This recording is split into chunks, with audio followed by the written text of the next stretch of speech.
And we are live. How's everybody doing tonight? My name is Anthony Brian Logan, and you're watching and/or listening to ABL Live. Thank y'all for joining me tonight. You could be almost anywhere in the world, but you're right here with me live on the show, and I appreciate y'all for that. We got a whole lot going on all over the internets, all over mainstream media, social media, everywhere, and I'm not sure where to start. First of all, Jim Acosta is out over at CNN finally. Talk about 6 to 10 to 15 years too late. We'll talk about that a little bit more a little bit later. Also, DEI programs nationwide are coming to an end, and some don't like it, as is the case with Tarjay. We'll talk about that a little bit more a little bit later. Also, the supersized rapper, plus size rapper, big time rapper is suing Lyft because of weight discrimination, because somebody who pulled up in the raggediest sedan in the world, timing belt janky, tires janky. He says, hey, you know what? My car might not make it. You hop in the back. We might be on the side of the road. Okay, we out here in Detroit. Anybody gonna come save us? We're gonna get carjacked, kidnapped, all that good stuff. We'll talk about that a little bit more a little bit later. Also, New York Magazine wants to try and bully a bunch of these young people at a Trump inauguration party, talking about, oh, they're the cruel kids, as in mean, unkind, evil-spirited. They try to call these kids bad, and then they try to allude to them being racist because of no black folks in the picture. Meanwhile, they had to crop out the black folks in the picture. We'll talk about that a little bit more a little bit later, and a whole lot more on tonight's episode of ABL Live. And thank y'all again for being here. You guys are the best audience anywhere on these interwebs. If you like what you're hearing tonight, if you enjoy the content in general, please give the video a thumbs up, like the video, share the video, do all that good stuff. That'll help me out tremendously. Oh, we got a lot. There is a lot. I just wanted to say we're 9 days in, and I feel like we're 9 years in. We're getting a lot accomplished, a lot of things done immediately. Immediately. And I love it. The haters are going to hate. They're going to be mad. They're going to be upset, but it's okay. Listen, if the haters want to be upset, if they want to be in a perpetual state of angst, anger, whatever the case may be, it's totally fine. I'm not even really worried about it. All right. I am not worried about their anger. I'm not worried about their anything, their feelings, the tears. And to be totally honest, their anger, their fear, their tears, all of that fuels me. When I saw that video from that celebrity, Hispanic lady, y'all know what I'm talking about. I don't know her name. Olivia Olivo. I don't know who she is, but y'all know. I'm too old. You'll see the gray in my beard. I'm like 1,000 years old. I don't know these people that just go around doing stuff. But anyway, I saw her video. I'm just like, man, you know what? If I could bottle the phantom, the crocodile tears, and put that in a pipe, I'd smoke it. For real. If I could do that, put it right in the pipe, I'll smoke it. Put it right in this bottle of water. I'm going to take it straight to the head. That's what I'm going to do with the tears and the angst and all of that. Because why are you even crying? We're talking about criminal aliens that we're targeting. People talking about, oh, who's going to pick the crops? So let me get this straight. You got to have criminal aliens, people that got assault battery, they're deleting people, they're, you got some sexual stuff going on. You got a little bit of everything as far as what they've been convicted of. There was one guy that got from Thailand, who was a sex offender over there and then came here illegally. And when they were arrested him, I think Dr. Phil might have been right there for some reason, inexplicably. Dr. Phil's right there. So, hey, bud, what'd you get arrested for? You mind telling me? You mind telling the camera what you get arrested for? Hey, bud. I don't tell the camera. That's it. Meanwhile, as a whole sex offender. So people like that, I don't see why you would want to shed tears for them. Like, they need to be in prison. And as a matter of fact, as I've said before, a lot of these criminal migrants were prisoners in their country of origin, and they got released from the penitentiary there to be sent here. Okay, we're not going to feed you, house you, clothe you. Go over there. They'll do it. They'll take care of you with their welfare state. We're not going to sponsor you anymore in our prison system, and we're not going to have any kind of welfare system for you if you're out of prison. So go over there and make it happen. That's what happened. So we're saying, you know what? You're not going to dump your trash into our yard. So we're going to go ahead and give you that back. Okay. And I'm hitting the microphone. We're going to give these people back to you. We're going to give you your garbage back. In the case of Colombia, he had to get kind of coerced a little bit. He had to kind of get coerced.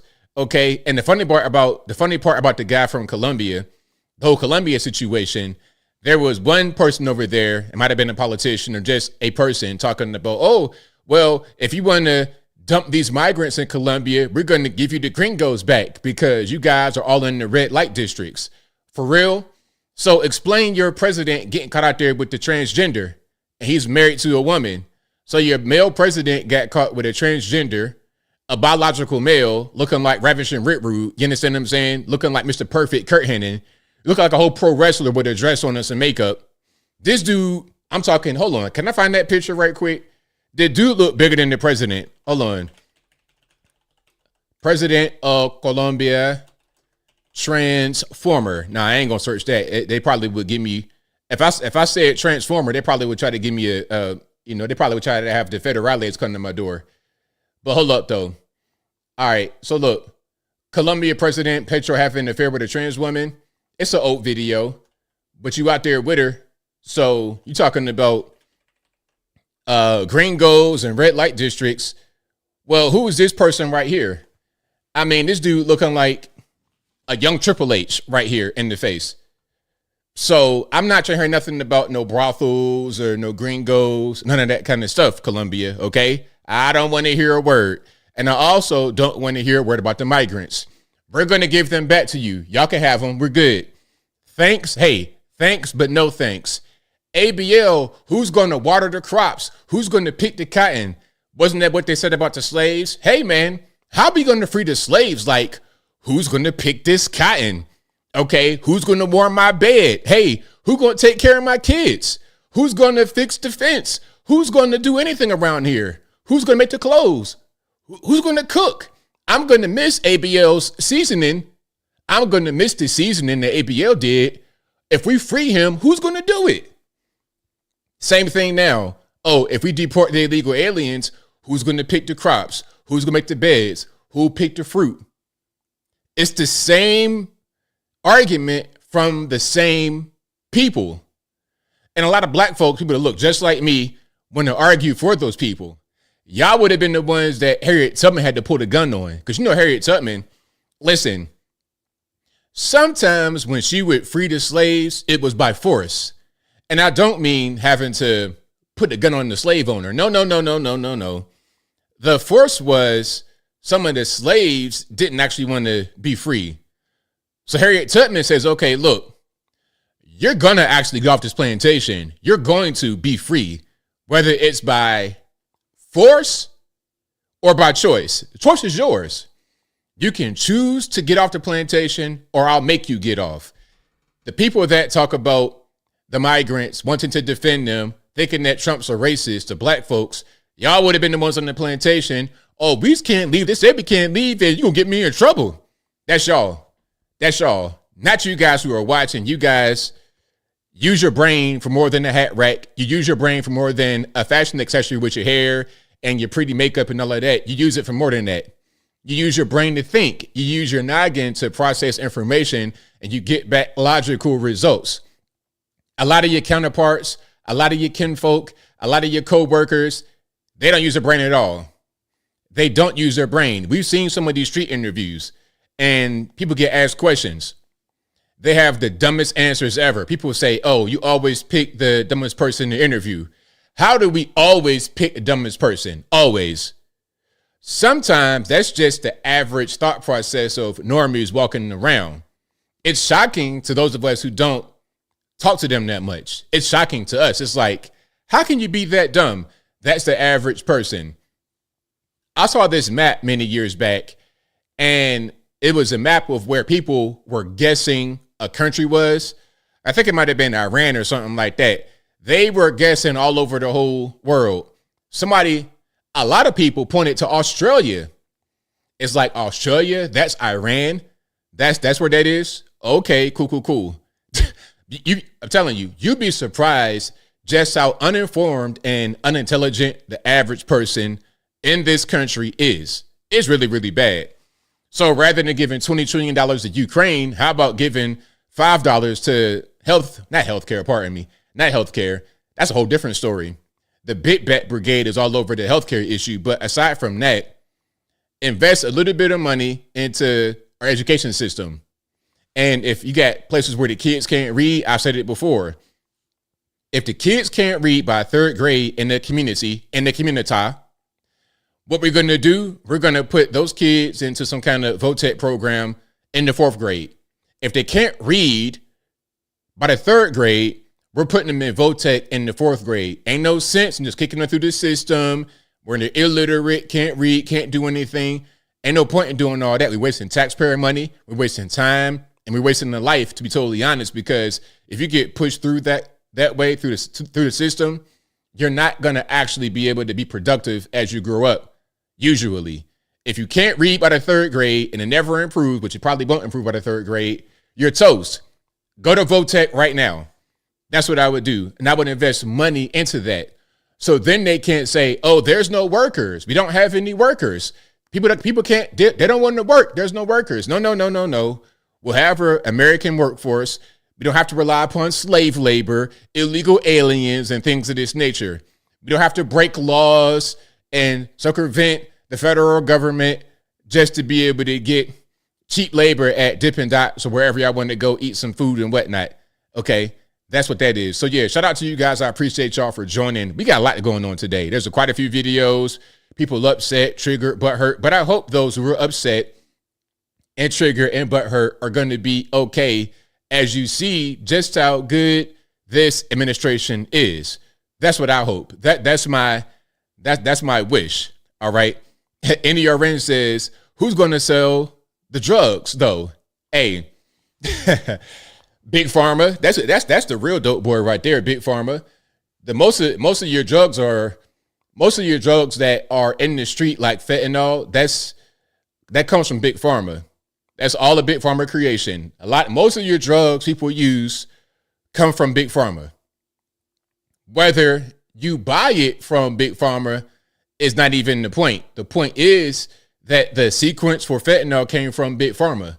That's the only reason why it exists, is because they developed it, they put it out, they sold it to people. It's in hospitals right now.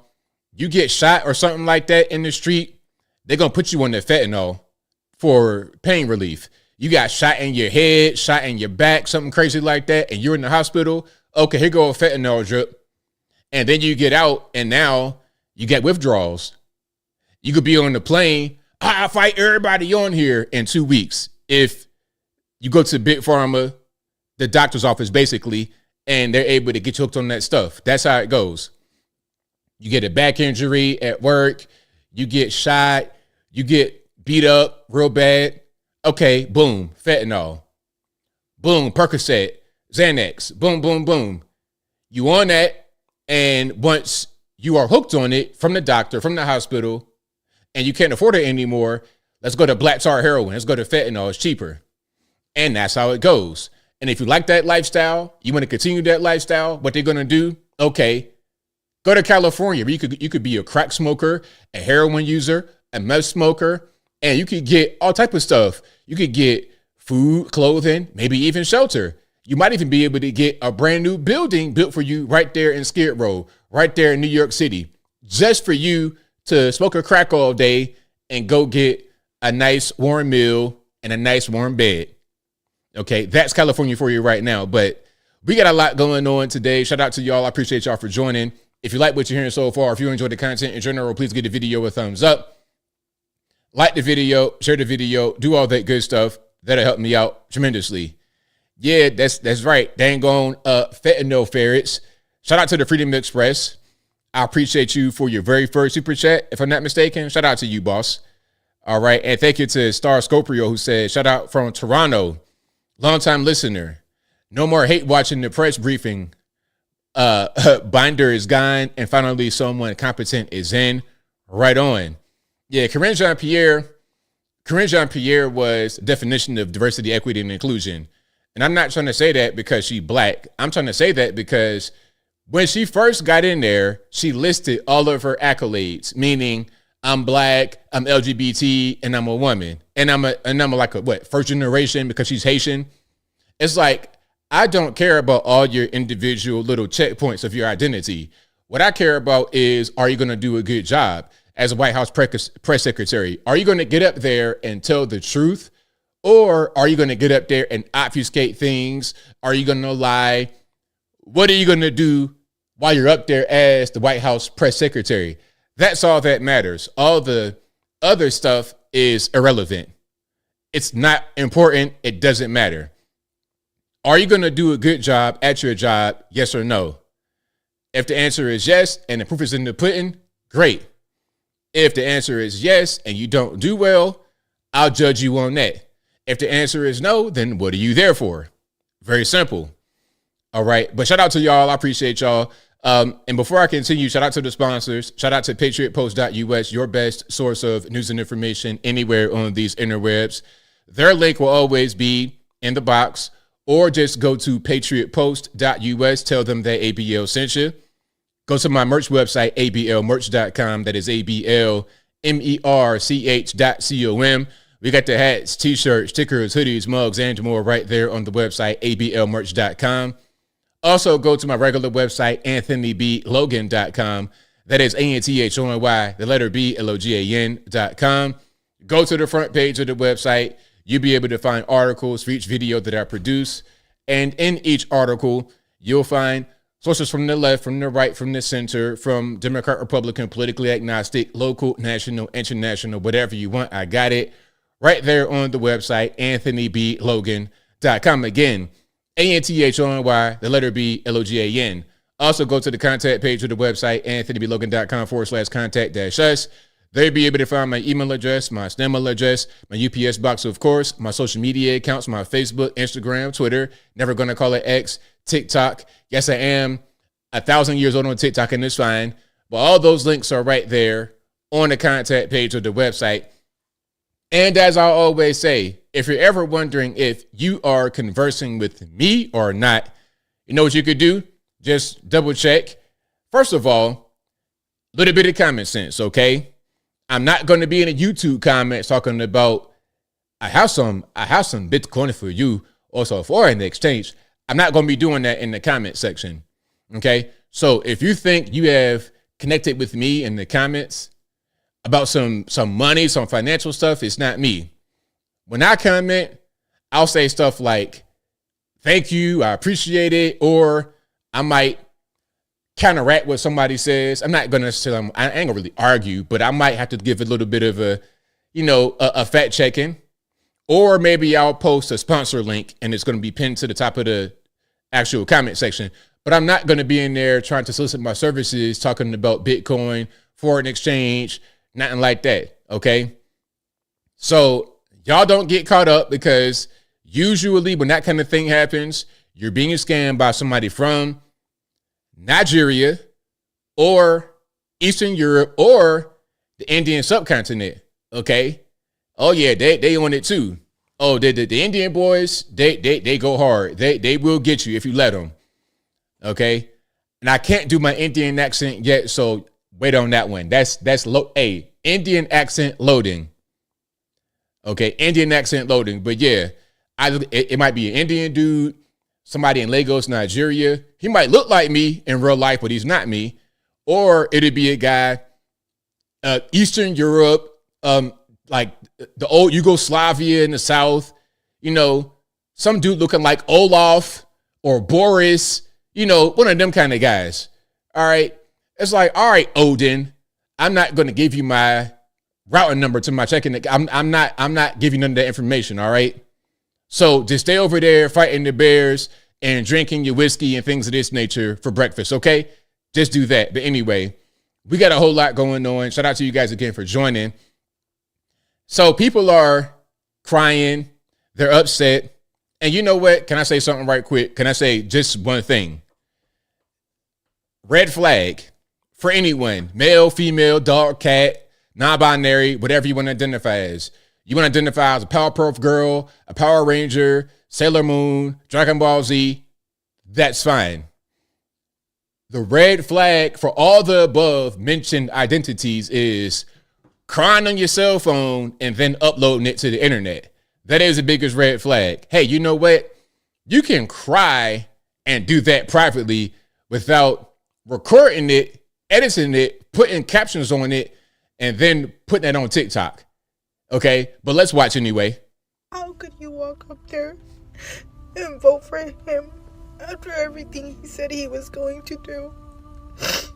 You think just because you were born here, you're not gonna go through it? He doesn't like you. When are you gonna understand that? Oh my God. Like, it's so scary. It's so scary to know that. The music, hey, ma'am, did you put the music behind this or did it get reposted? If you put the music behind it, this is pathetic. Just at any given moment, you can just be separated from your family, and there's nothing you can do about it. Nothing, because it's the law. Yeah, that's what happens, because guess what? If ABL breaks the law and I got wife, kids, all this, that, and the third, guess what? They ain't coming to my door talking about FBI, open up. Whole family come out with your husband. Y'all all going together. Now they're going to say, FBI, open up. Where's he at? They're going to come in here, beat me in my head, all kind of stuff, lock me up, cuffs tight, and that's going to be it. Wife, kids, going to be in the driveway crying as I get carted away. That's how it goes in this country. And you know what? And if you don't like it, go over there. And I'm pretty sure that over there is going to be the same way, right? I've never in my life heard about people getting locked up together as a family. Or even you can go too. Who knows? Hey, I ain't going nowhere. I'm born in America, born and raised, born in the USA. I ain't going nowhere. Now, if you're not born in the USA and your stuff ain't right and you want to commit crime, hey, man, you got to go. You got to go, man. It is what it is. You have to go. Now, we got some more here.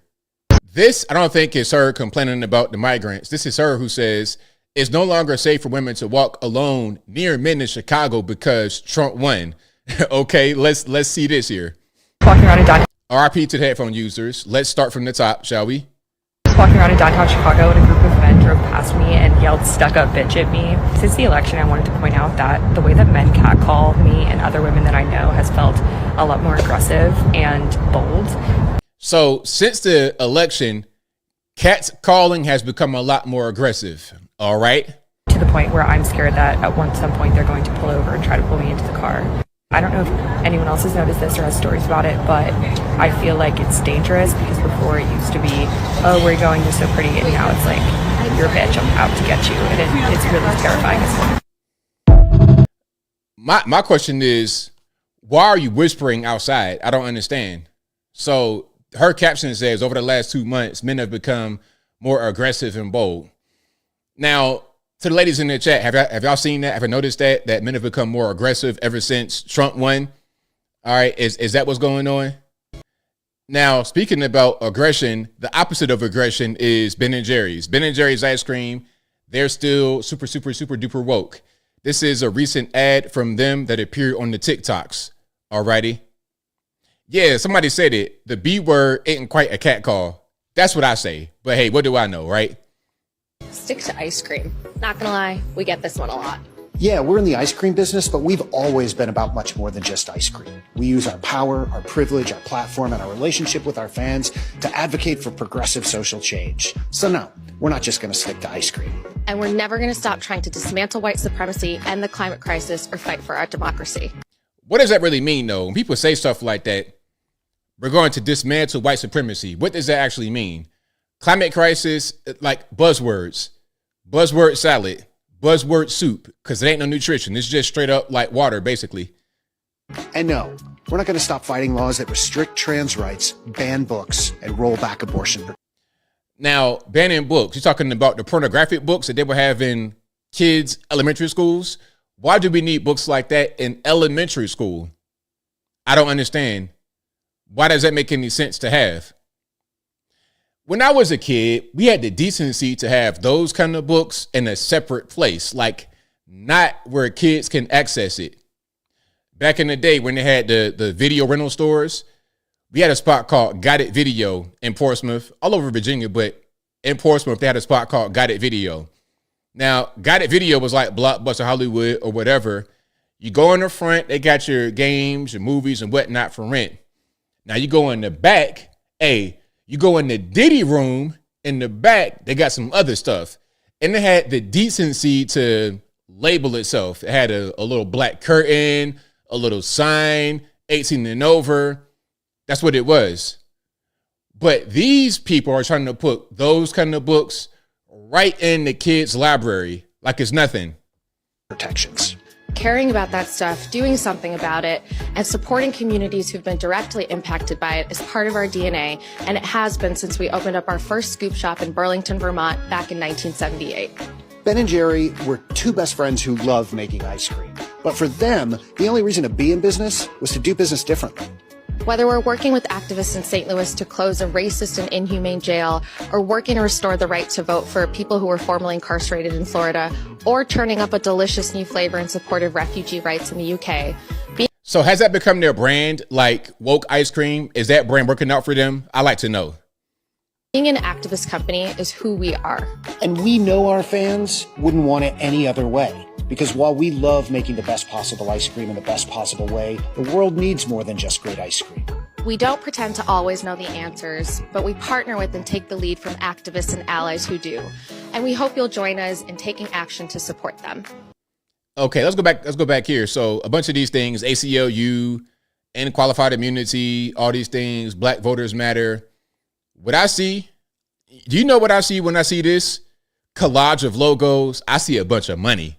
Oh yeah, the nonprofit, not-for-profit, whatever you want to call it, industry is big money, big money, big money. If you want to get rich, go woke, because these organizations, they consume a lot of dollars.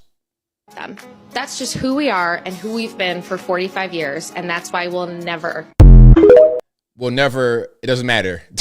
Whatever you say don't really matter. So that's them. So yeah, Ben and Jerry's, alrighty, woke ice cream. I guess that works out for them. I'm not an ice cream person, so I wouldn't even really know regardless. Selena Gomez, that's the person's name. I was talking about her crying earlier. This video is all over the place. It's hilarious. Okay, now I'm going to just watch it with you guys. I'm going to describe it. So you see what it says right here. I'm sorry. It's like real small. Like the whole thing is just pathetic. First of all, you're crying on camera. Yet again, another person crying on camera. And then the I'm sorry part is real small with the little Mexican flag right next to it. I sorry. That's kind of what that says. So let's hear from her, shall we? I just wanted to say that I'm so sorry. All my people are getting attacked. The children. They don't understand. I'm so sorry. I wish I could do something, but I can't. I don't know what to do. I'll try everything, I promise. Okie dokie. So there we go. Now, this video earned her a bunch of backlash. Oh, man. They were on top of her head. They were on her head immediately. It's his tone deaf. Oh, man. They tore her to pieces. And I love it. I was watching the comments with a big smile. Cheshire Cat, just like ear to ear, Joker, Batman Joker, ear to ear. Okay. Now, since she got a bunch of backlash, okay, from the fans, here she posted this right here on her Instagram story. Apparently, it's not okay to show empathy for people. Apparently, it's not okay to show empathy for people. Nah, we don't like people crying on their camera. We don't like phony stuff. It's just we don't like phony, ridiculous people. That's all. That's all. I mean, you can show empathy, all this, that, and the third, but crying on camera or uploading that, nah, that ain't really it. Hold on, here's something right here. Les says, what about the 300,000 plus missing children? Where was the tears for the children? Exactly. You know, all these children coming to the southern border, missing. Don't nobody know where they at. Don't nobody know where they at. They could be getting trafficked. They could be dead. They could be anywhere. Who knows? Who knows? But when we say, hey, you know what? We got to stop this because it's inhumane. A lot of kids are getting trafficked. Oh, you're a racist. What? You're crying for the children, but we're trying to protect the children. Also, do you cry for the children who are killed via abortion? You crying about that? The millions that get killed every year? Do you cry for the black kids? 50% of us don't even exist because of the welfare industrial complex. Pardon me. The abortion industrial complex. 50% of us in this country, black folks, 50% of black folks don't exist because of the abortion industrial complex. Are you going to cry for us? Ms. Gomez, if I told you that, what would you say? What would be your reaction? You going to scoff at me? You going to laugh at me? I'm just kind of confused. I'm kind of confused. All right. So now, this video is funny. Hold on. The caption says the left is fuming that they have to pick a gender on their passport. People are making money on Kalshi with this. So people are betting on Kalshi. Like if you could, the bet is, will Trump State Department make non-binary people pick a gender on their passports this year? And Kalshi people have said, yeah. Well, let's hear from this person right here. Now, before I press play, again, the issue is picking a gender on your passport. This individual does not like it. Before I press play, I want you to guess that gender. It's like picking the card, right? Hold on. It's like a magic trick. Okay, pick a card, any card. Pick a gender, any gender, before I play the video, and have that gender in your mind. Then after I get done with the video, I want you to see if you made the right guess. All right? Check it out. Hey, y'all. It's me again. I can't get a passport right now. And little fun fact for you, in case you didn't know either. For people with gender markers that do not match their appearance, or the gender marker X that are trying to go through United States borders right now, they're being stopped and they're being detained. What happened to our men? Bro, you sound like fee, fi, fo, fum. You sound like that for real, for real. If you just let all this stuff go, you be looking like that.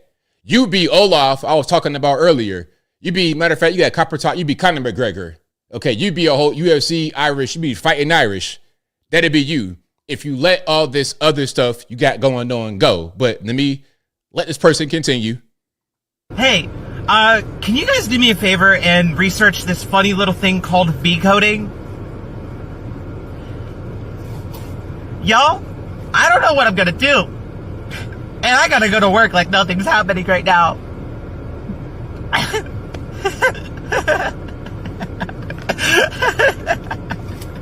Alrighty, there we go. Well, let's look on the bright side, boss. Let's look on the bright side. You have a job and you can earn some money and take care of yourself. All right. Despite looking like who knows what. Okay. I come to the front counter while some dropping the fries. I don't know what to say. Can I help you? Yes, sir. Yes, ma'am. Yes, Zimzer. I don't know what to say.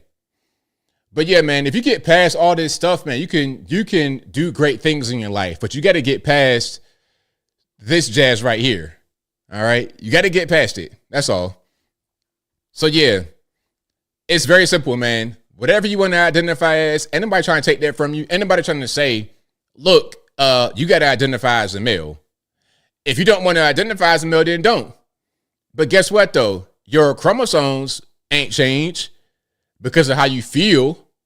That ain't going to change nothing.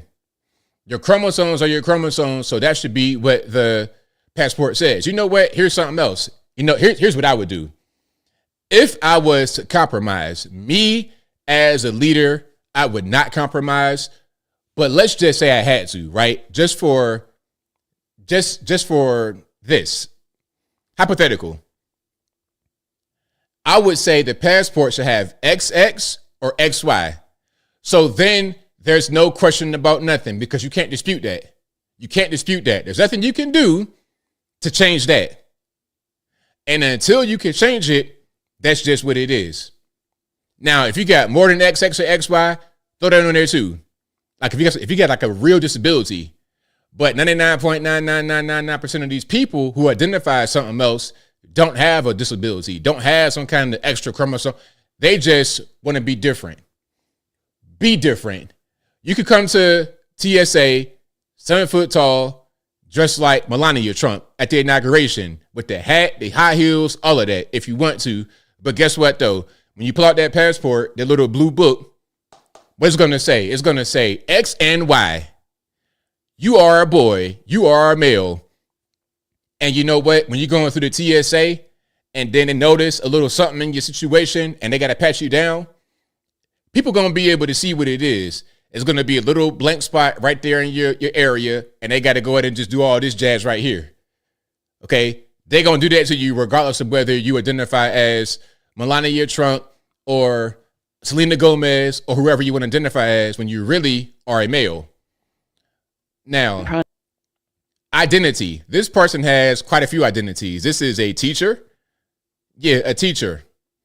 Let's see how many identities this person has, and let's hear what their grievances about Donald Trump, shall we?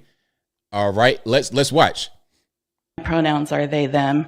I am a disabled queer Chicanx educator and scholar in Washington State with my expertise on curriculum and instruction. So is that her actual intro line? You go to a party. Hey, my name's Anthony. What's your name? Yeah, my name is X, Y, and Z, and I'm a trans, disabled, Latin American, Chicanx, person of color, and I have a degree in underwater basket weaving with a minor in how to organize protests in California. Okay, did I ask all that? Not really, but that's fine. Let me start from the top so you get the full identity. Pronouns are they, them. I am a disabled queer Chicanx educator and scholar in Washington State. Disabled, hold on. She said transgender, disabled, queer, Chicanx. With my expertise on curriculum and instruction. These are markers that were made illegal recently in the federal government. However, my very presence and humanity is in opposition to that legislation.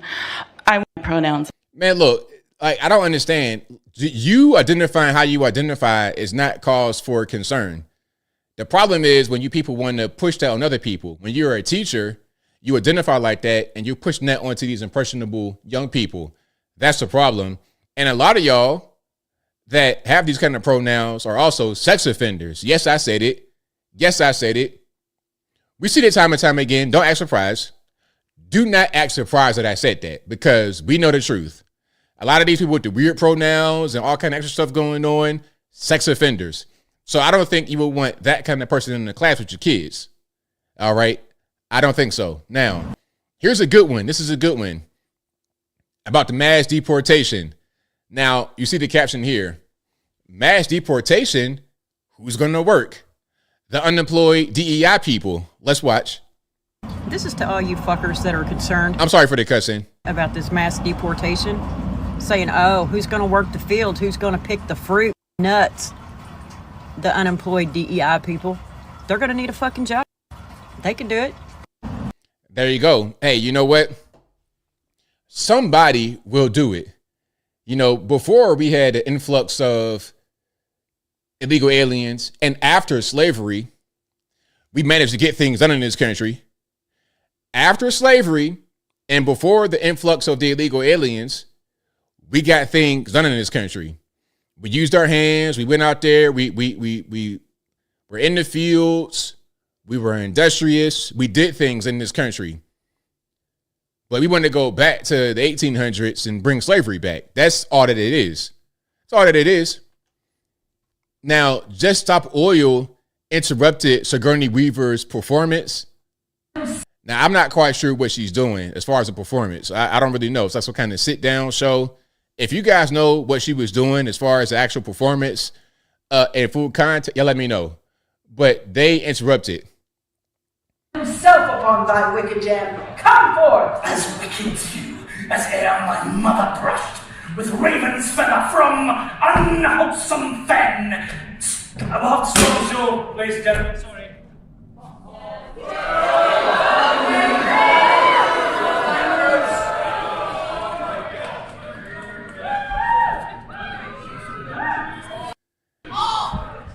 Okay, there was a lot going on. First of all, what is going on here? What's up with this? What's up with Mr. Smith, Mr. Cupchet coming from the floor with some kind of freaky leather outfit on? Like, what in the science teacher is happening here? I don't know what's going on. Again, if y'all know what this performance was, like the actual context behind it, y'all let me know. But Just Stop Oil came out there with a banner and some confetti. So Mr. Bob right here got to get up from the floor and put a robe on, I suppose.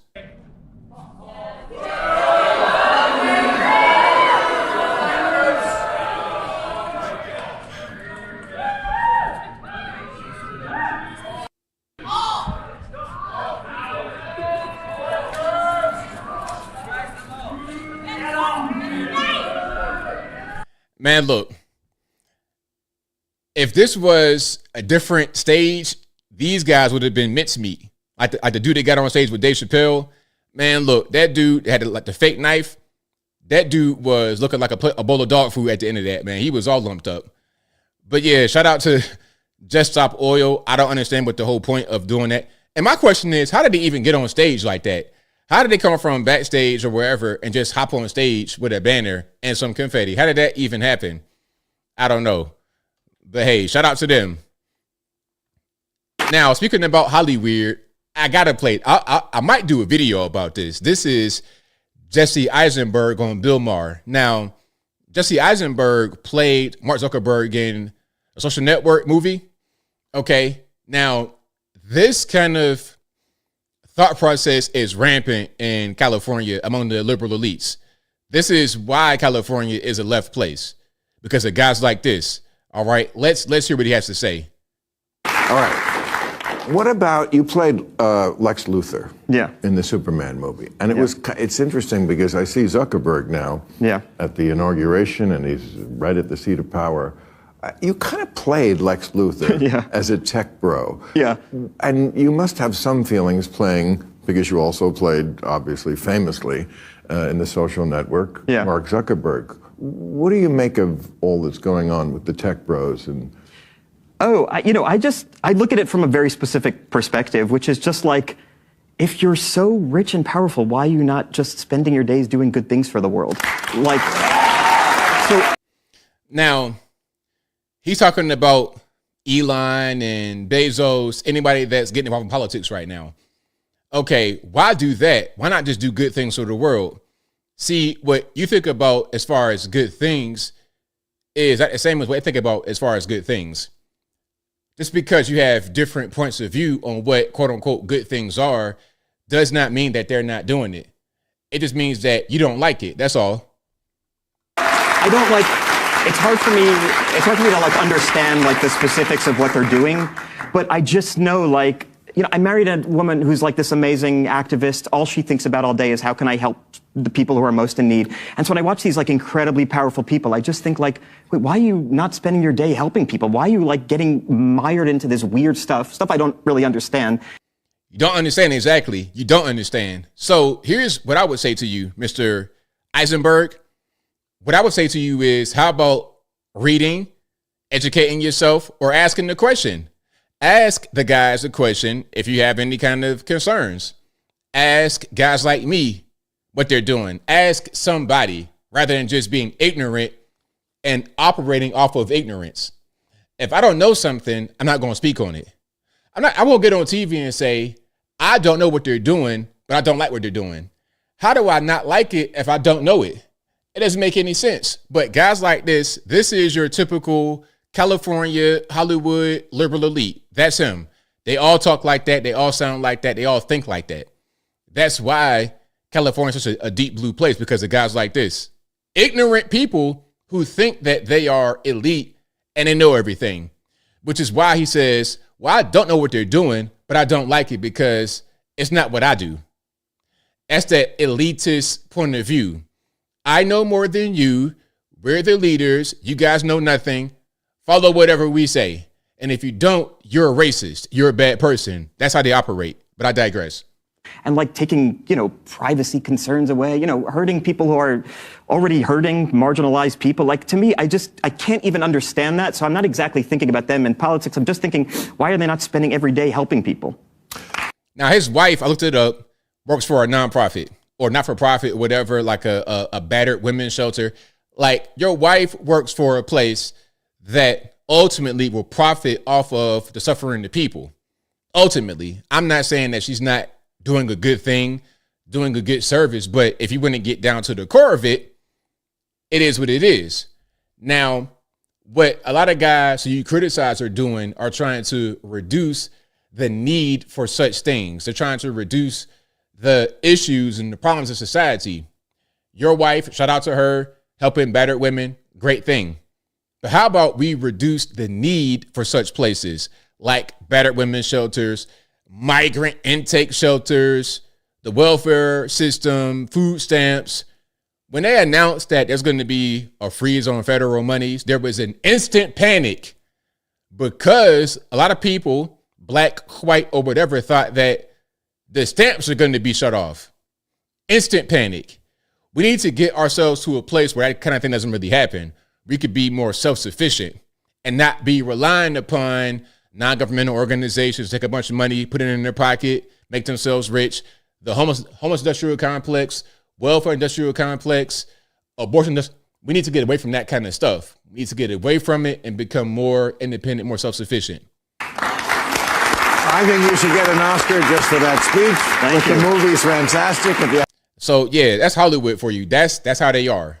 That's how they are, which is part of the reason why California I hate. If you live in California, you guys are great. Love y'all who live there, who are conservative and right on it. But people like this and the government, I don't like. Just like you guys who may have been impacted by the fire, shout out to you guys. But the reason why it happened is because of the government. So I hate them for doing that to y'all out there in California. You see what I'm saying? Not having water in the reservoir, not clearing back the brush, not doing the things needed to prevent that from happening. Simple. The government is incompetent and the people of your state suffer as a result. Now, we got the big dog, Triple OG, Tom Homan. Oh, man, Tom Homan, I love him. Love Tom Homan. I'm glad you are in here to get these people up out of the country. Get them out of here. A lot of the people that say, oh, who's going to pick the fruit, make the bed, and do the slave labor? Who's going to do that, ABL? A lot of those people don't understand what's happening with the migrant crisis. They don't understand the level of crime, violence. It's just, it's a mess.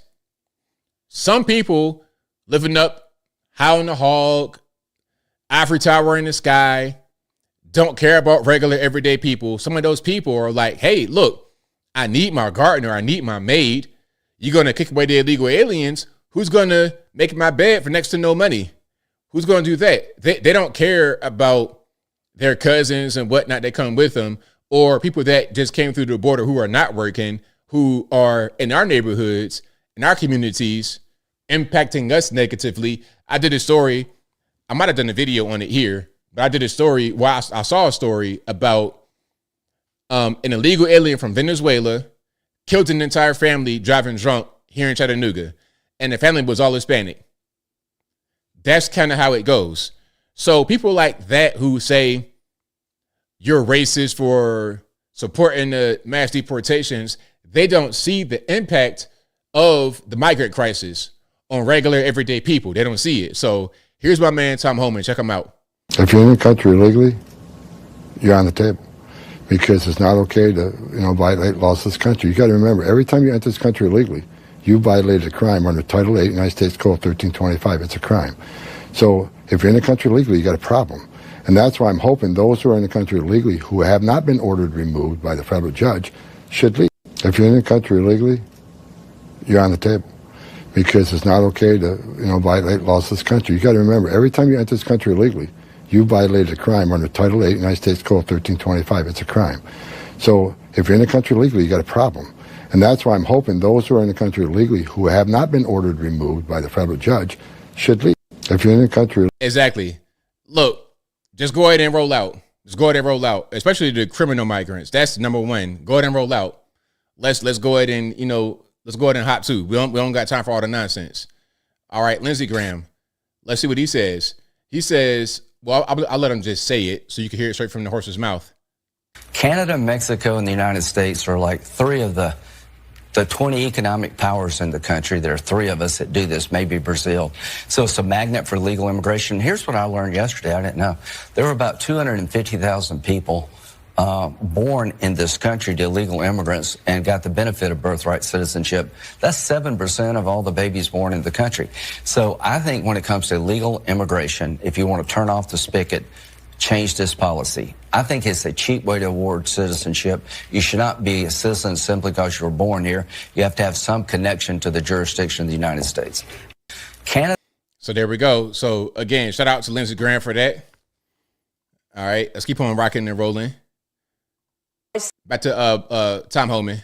Sat down with him this week and began our conversation by asking him about the role of the U.S. military. We got military on the border, not only helping us with departure flights on military planes, but they're helping to build infrastructure. They're putting up Constantino wire. They're down there to create a secure border and lock that border down. And DOD's helped administrations before, but not at this level.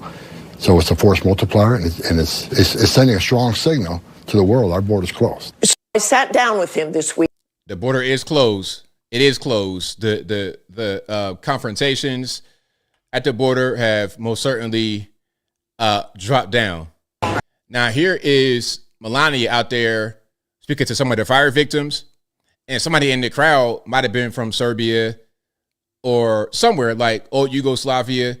Melania is from Slovenia, and she speaks that kind of language of the old Yugoslavia, like the Croatian. Let's hear some of that. And if you speak the language in the chat, y'all let me know if it is accurate and if she speaks it well.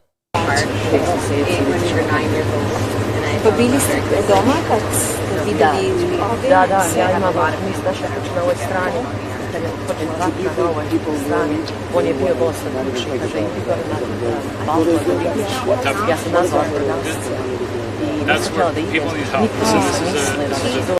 The sound is pretty bad. RIP to the headphone use. You probably can't hear much of that, actually. But yeah, Melania is out there speaking different languages, multiple languages. Look, Jill Biden could never. Jill, what's she going to say? See, say Podway. Meanwhile, we have a true first lady, multiple talents, multiple languages, world travel. Jill, again, could never. Big Mike could never. Yes, I said Big Mike. Big Mike could never. You know the reason why I say Big Mike? I try to be nice and say Michelle. But the reason why I said Big Mike is because she abandoned her husband. Just left him out there. He went to the inauguration and Reagan's funeral back to back by himself. I mean, pathetic. So now, Big Mike. That's your name. That's a big Mike activity right there. That's what that is. All right, so shout out to him. Now, here we speaking about Chicago and Big Mike. We got Brandon Johnson. Okay, let's see what he says about the whole migrant crisis and whatnot in his city. Tom Homan showed up in Chicago and within 24 hours found a convicted sex offender who has been living in our city since 2009, flouting the sex offender registry. If he can do this, why can't you? 2009. Let's give a little bit of context. That's at least 15 years, going on 16 years. Okay. 16 years. It's 2025 now. 2025. Been there since 2009. A sex offender.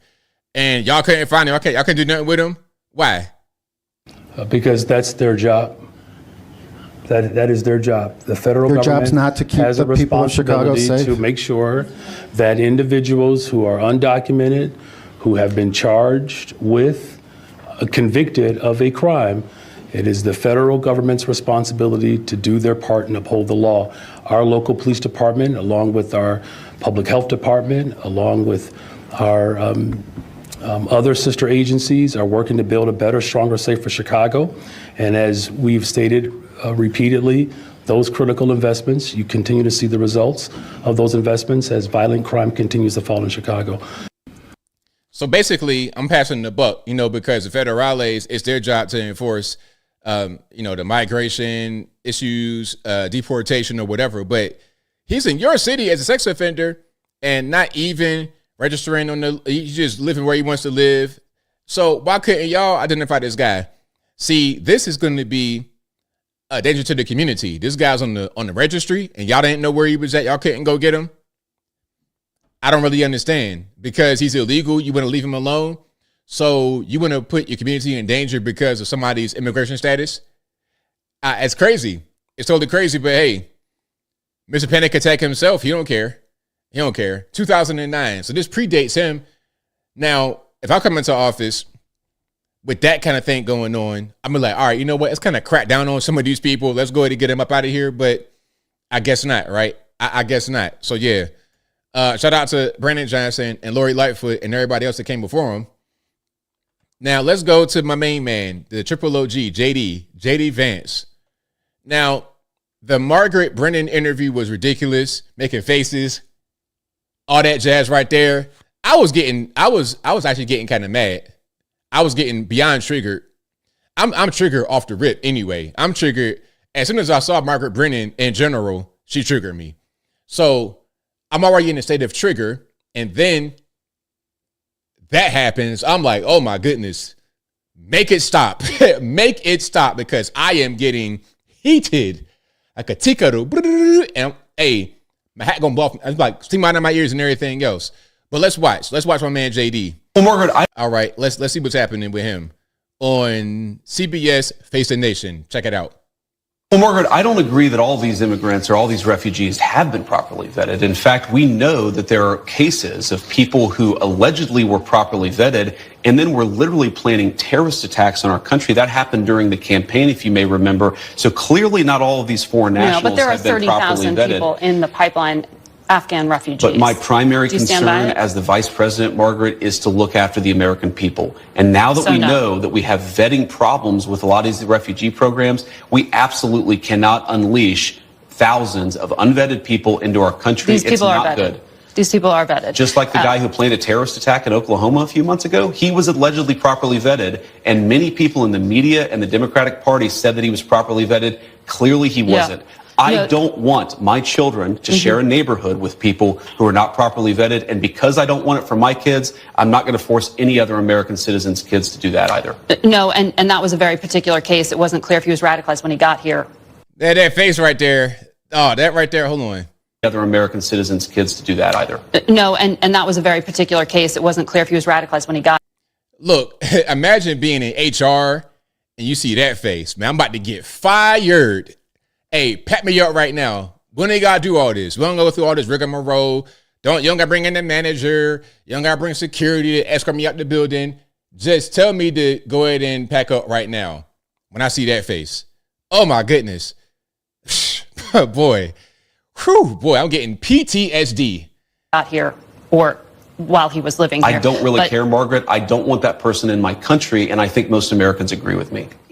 We'll be back. I don't really care, Margaret. Hey, that's how I feel. Hey, when you do this right here, when you do that, I don't really care, Margaret. I don't really care. Make every face you want to make. I don't care. All right, let's keep going. Well, this is a country founded by immigrants. Well, this is a country founded by... country. This is a very unique country, and it was founded by some immigrants and some settlers. But just because we were founded by immigrants doesn't mean that 240 years later that we have to have the dumbest immigration policy in the world. Well, this is a country founded... Right on, JD. Shout out to my man. Hey, my man JD is just breezing through the haters. A lot of things that contributed to higher energy prices, and there was record oil and gas production. Yes, Joe Biden did But the many, price of eggs, many terrible things things that to people lead to an see- increase in prices. I agree, Margaret. No, but all the things you experience at the grocery store are what people touch and feel. That's what you were talking about, bacon on the campaign trail. Of course. of course. Those things, when do consumers actually... Oh my gosh, it's hard for me to watch this. The Karen Bobs all over the place. Look, like I said, if this was like, let's say I had wife and kids, right? If this was wife with the kids, I'm abandoning the family. I'm going to the store and I never come back. If I got to endure the Karen Bob all in my face and man, I don't know why it's getting under my skin like that. It's just doing something else to me. I don't like that. actually get to touch and feel a difference in their lives. Well, but Margaret, how does bacon get to the grocery store? It comes on trucks that are fueled by diesel fuel. If the diesel's way too expensive, the bacon's going to become more expensive. How do we grow the bacon? Our farmers need energy to produce it. So if we lower energy prices, we are going to see lower prices for consumers, and that is what we're trying to fight for. A lot of things that contribute. Man, we got to bring common sense back to this country. Common sense, because what he said made sense. It was correct and exact. But it wasn't groundbreaking. It's like, this is basic stuff, common sense. But when you are ruled by those who don't have common sense things seem like they're just miraculous. It's like unheard of. It's like, again, my favorite reference, Idiocracy, when the guy came back from being frozen. What did he say? Not sure. When Not Sure came back, he's like, hey, why don't you put water on the crops, make them grow? You'd be able to have food then. And they're like, water from the toilet? We put Brondo because Brondo has electrolytes. It has what plants crave. They're so dumb and they think they're right, but they're so dumb. Basic common sense seems like a completely foreign idea. You know, they want to basically burn you at the stake for saying common sense things. Now, Fetterman, I was calling Fetterman for a while, Fetterwoman, but now I call him Fetterman. Fetterman is a Democrat, and he's not going to change anytime soon, I don't think.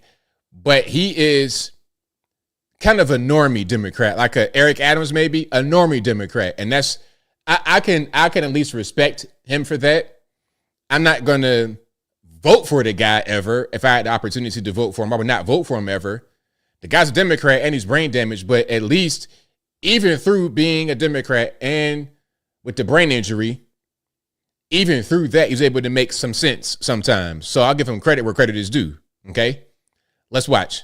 Is it anything you've been seeing, or do you anticipate that there's going to be changes that we should be prepped for that we're not thinking about? I mean, honestly, I haven't been surprised by anything now. I mean, he's been doing essentially what he actually campaigned on that. Mm-hmm. He announced he is going to pardon the J6 individuals. He is going to absolutely go after the border.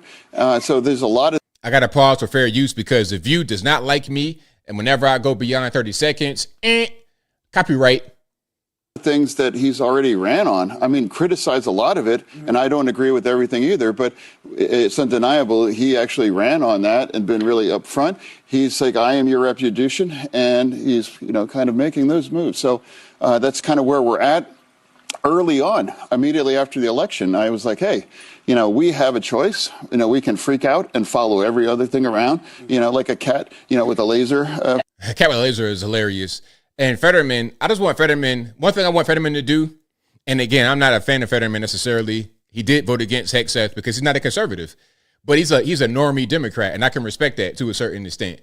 Okay, this guy's not walking around talking about Transformers and boys' bathrooms as far as I know, but he has basic common sense for a leftist. But beyond that, bro, can we put on a suit, like the hoodie and all that? I don't like. After he won. But I'm not that guy. I'm not going to be that Democrat. For me, there's things I'm going to agree with, I'm going to disagree with, but I'm in the business of finding wins for Pennsylvania and for the nation and engaging the president. I think I see that as doing my job. All right, so there we go. So shout out to Fetterman for having a little bit of common sense, even through his brain injury, a traumatic brain injury. He's still able to make some sense.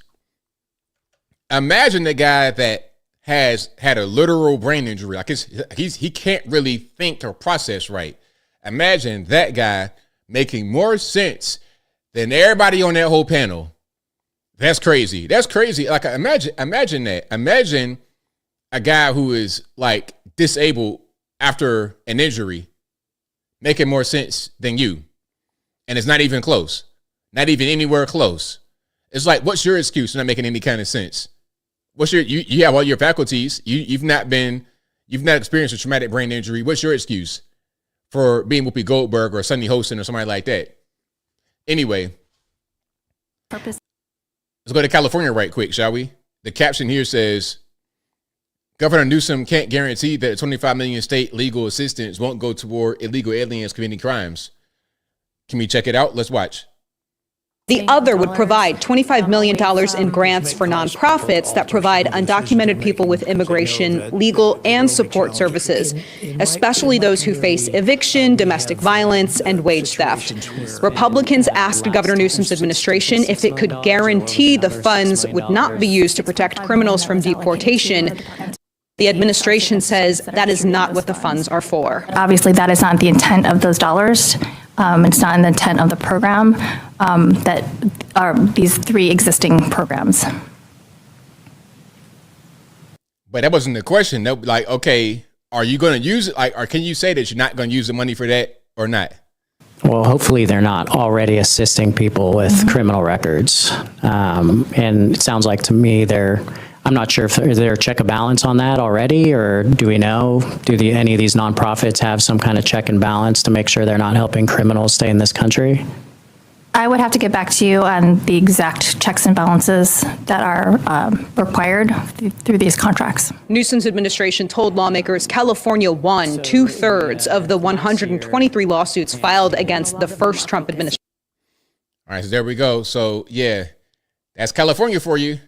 Again, that's why California, not the biggest fan. It's the governance. It's these people that are in there that represent you guys. That is the issue. That is the issue. All right, let's keep on going here with the California thing. All right, this is San Francisco. We know that San Francisco. RIP to the headphone users. Let's go here. We know that San Francisco is a sanctuary city. We will always be a sanctuary city. We want to be clear. The sheriff's office does not and will not take part in immigration raids or any federal law enforcement actions directed towards the immigrant community. Very simple message. If you want a safe city, you must support a sanctuary city. Sanctuary city, the whole point, the whole purpose is to make sure that people feel safe. Safe in San Francisco? What does that mean? Safe out there? The crime and violence in the Bay Area is out of control. Out of control. Safe? Safe how? Safe from the doo-doo in the streets, the open crack, meth, heroin, smokers, shooters, the outright brazen car, vehicle theft, some of the things from inside the car, retail theft, assault, battery. Safe. Testifying to crimes and reporting crimes. So a safe city is a sanctuary city. And I want to end by saying that immigrants built our nation. Immigrants make our country better. And in San Francisco, we support and celebrate our immigrant community. Thank you. Are we here to stand with immigrants? Yeah. Are we here to stand with our families? Yeah. Are we here to stand with our workers? Yeah. Donald Trump, this is what community looks like. We know our workers, our slaves. Okay, we support the slaves. Keep them slaves. Don't deport the slaves. Because how could Miss Shing Tao right here, or whatever her name is, how could she get her latte in the morning and right next to somebody that's on the street acting the fool, high on drugs? You're going to just walk past that guy that's yelling at you, throwing stuff at you, walk right past him to go get your Starbucks in the morning from your slave. That's what y'all want. I don't like it. I don't like it. Now, speaking about Bay Area, this is Vallejo. Looking like India. What's going on? Like, legitimately, I ain't even trying to make fun of India. I'm being dead serious. India, I understand, it's a developing nation, but aren't we developed already? So what's our excuse?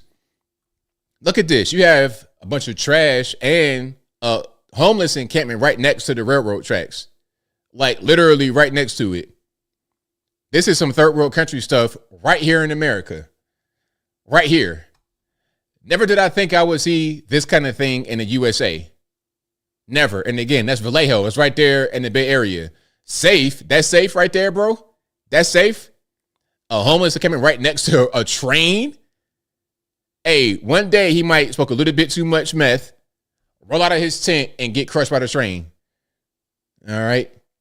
So yeah, shout out to Bay Area. Again, go back to San Francisco. San Francisco, it says, meanwhile, there, drug dealers who only last week were allowed to freely operate on the sidewalk and in shop porches are now arrested instead. All righty. Yeah, there we go. We got some law enforcement out there. Yeah. All right, San Fran. Hey, take them streets back a little bit.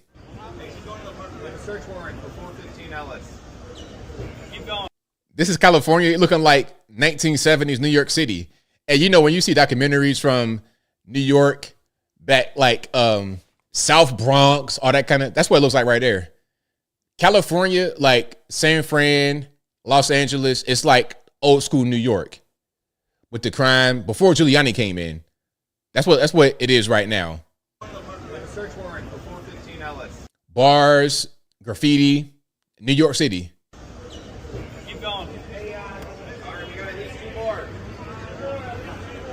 Yeah, I'm good. I'm good on that. All right. Now, this video is about picking the crops.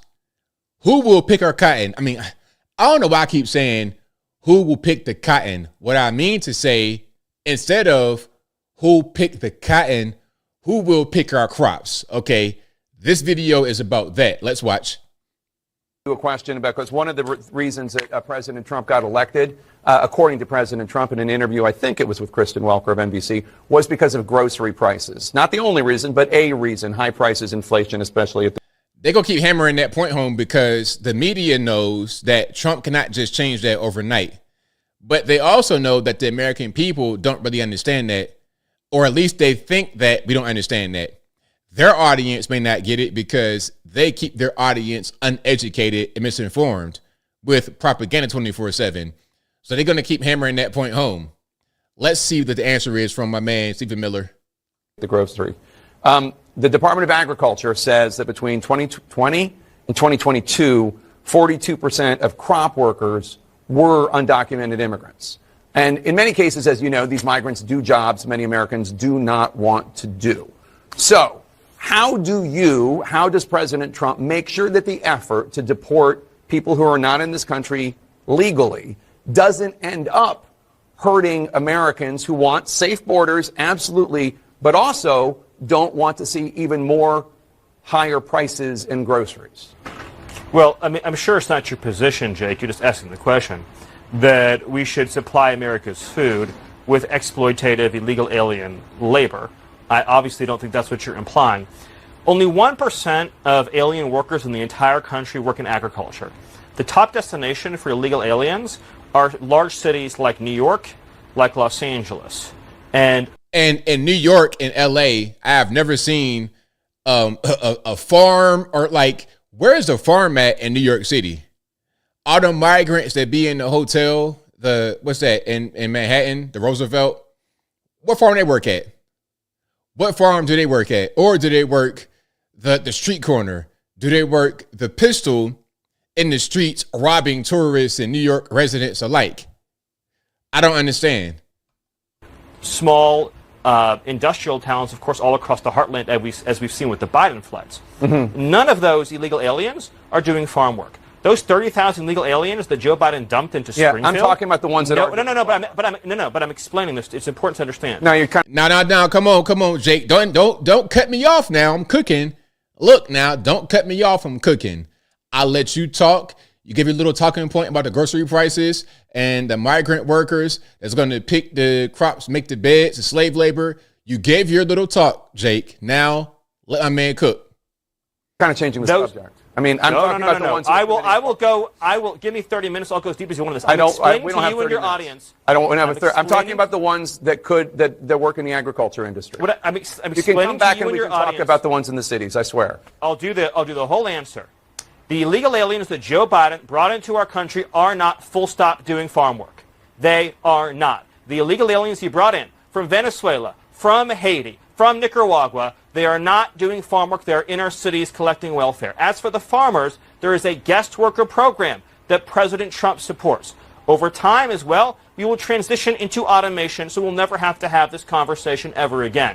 But there's no universe in which this nation is going to allow the previous president to flood our nation with millions and millions of illegal aliens who just get to stay here. And we are especially not going to allow a subset of those illegal aliens to rape and murder our citizens. So we are going to unapologetically enforce our immigration laws, and as I'm sure you will celebrate, we are going to unleash the power and might of the U.S. government to eradicate the presence of transnational threats on our soil. So, very well said. Hey, very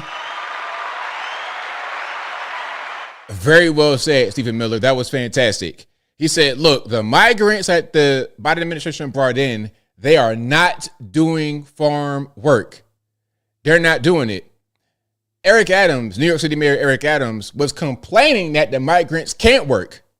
He was like, look, they here just taking up resources. It cost us $7 billion. Listen, if the migrants were working, Jake Tapper, then why did New York City by themselves have to spend out of their pocket, not the federale's pocket, out of New York City's pocket, $7 billion on the migrants just over, what, a year and a half? 1 year, $7 billion. So, yeah, what Jake Tapper said was right on point. Now, some of the migrants, quote unquote, do work other jobs that's not the farm jobs. These are jobs that are like regular hotel, stuff like that. Some of them do that, but the majority of them don't do anything. They're just here trying to get money, staying with a family member or something like that. New York City, again, they couldn't even work in New York City. Not legally, they were not authorized to work. So, yeah, that whole talking point about who will pick the crops when you deport everybody, it's just a way, and they know it's not true. That's why Jake had to kind of like get in the way and try to interrupt Stephen Miller, because he knew that he was going to tell the truth, and we cannot have the truth on TV. We got to have the narrative and talking points on TV to fool the viewers. That's what's going on. All righty. But if you like what you're hearing so far, please give the video a thumbs up, like the video, share the video, do all that good stuff. That'll help me out tremendously. I got to do a video on that too.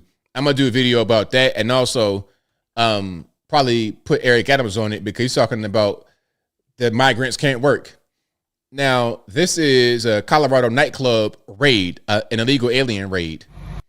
Now, ain't no farms out here. Okay, what crop are you growing in the snow? What crops are you growing in the snow in January at a nightclub? What you growing? Weed? what you going to go read in the night house? A greenhouse?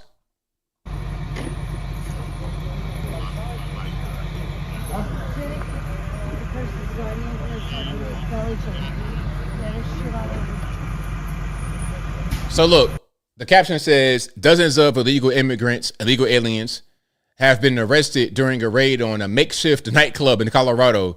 So, hey man, they so busy planting crops, singing work songs, that they have time to build a nightclub in Colorado and go drink all night there? Is that what we're gonna do? All right.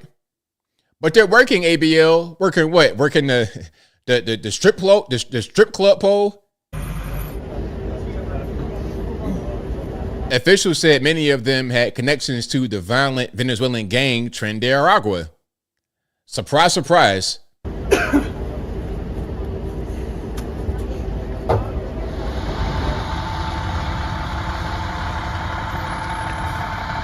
They seized drugs, weapons, and cash.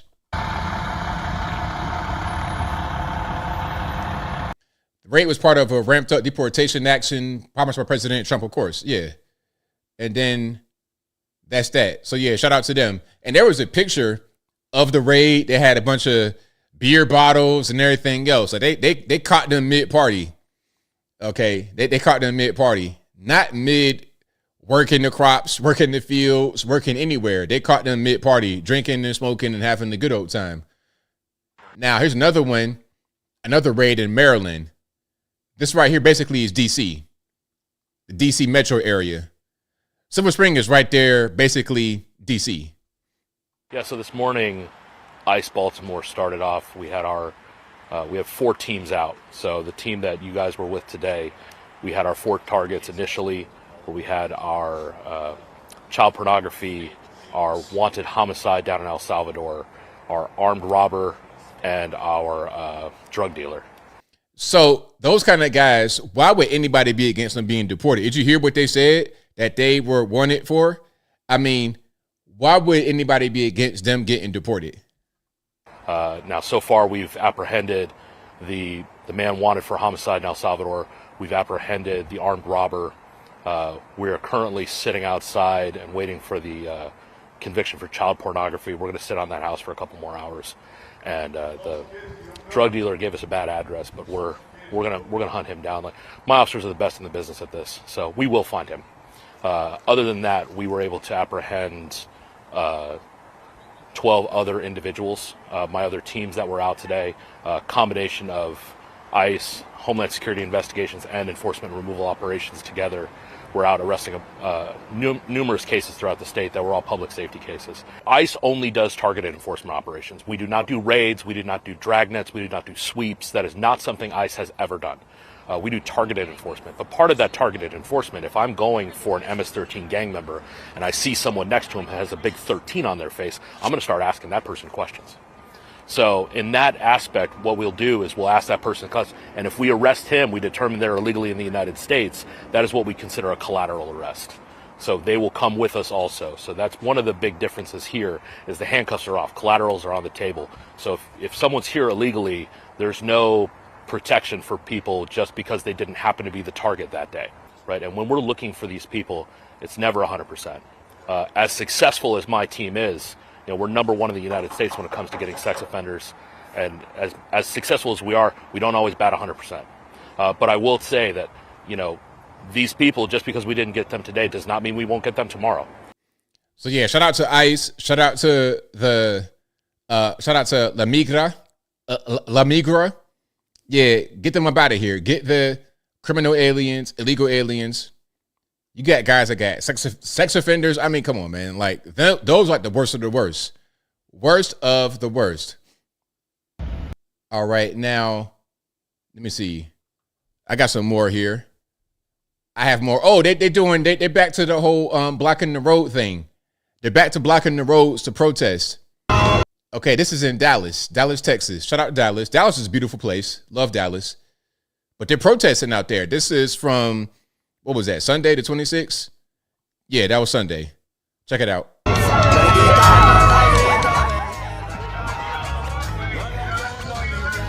And they got a sign. What does the sign say?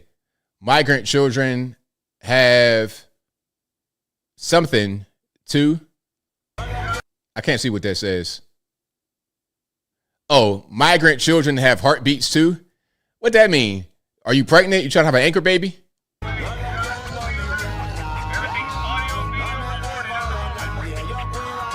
Man, no. Like, y'all gotta stop with this whole thing. Like, okay, you in the protest, that's fine, but don't block the road, man. Get off the road. Get out of the road. If it's me, man, I say pedal to the metal. Pedal to the metal, man. Hey, be out there like Mario Kart. All right, here's another one in Omaha, Nebraska. Anti-deportation protest. All right, we got some music. I don't want to have that happen. A lot of Mexican flags. Interesting.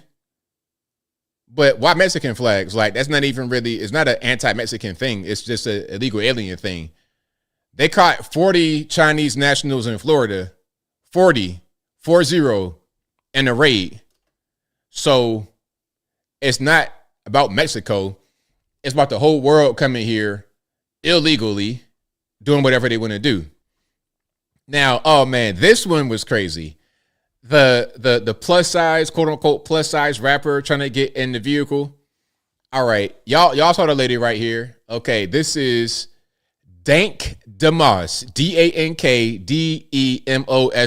Dank DeMoss. Her real name is Deja Blanding. All right, but she goes by Dank DeMoss. Why that's her rap name, I don't know. Your guess is as good as mine. All right, so that's her. 500 pounds. Now, she calls a Lyft to go from point A to point B in Detroit. The car pulls up. He's like, "You're not going to fit." Can we listen to the video of her trying to get in the car? What? Off rip, I'm hearing noises.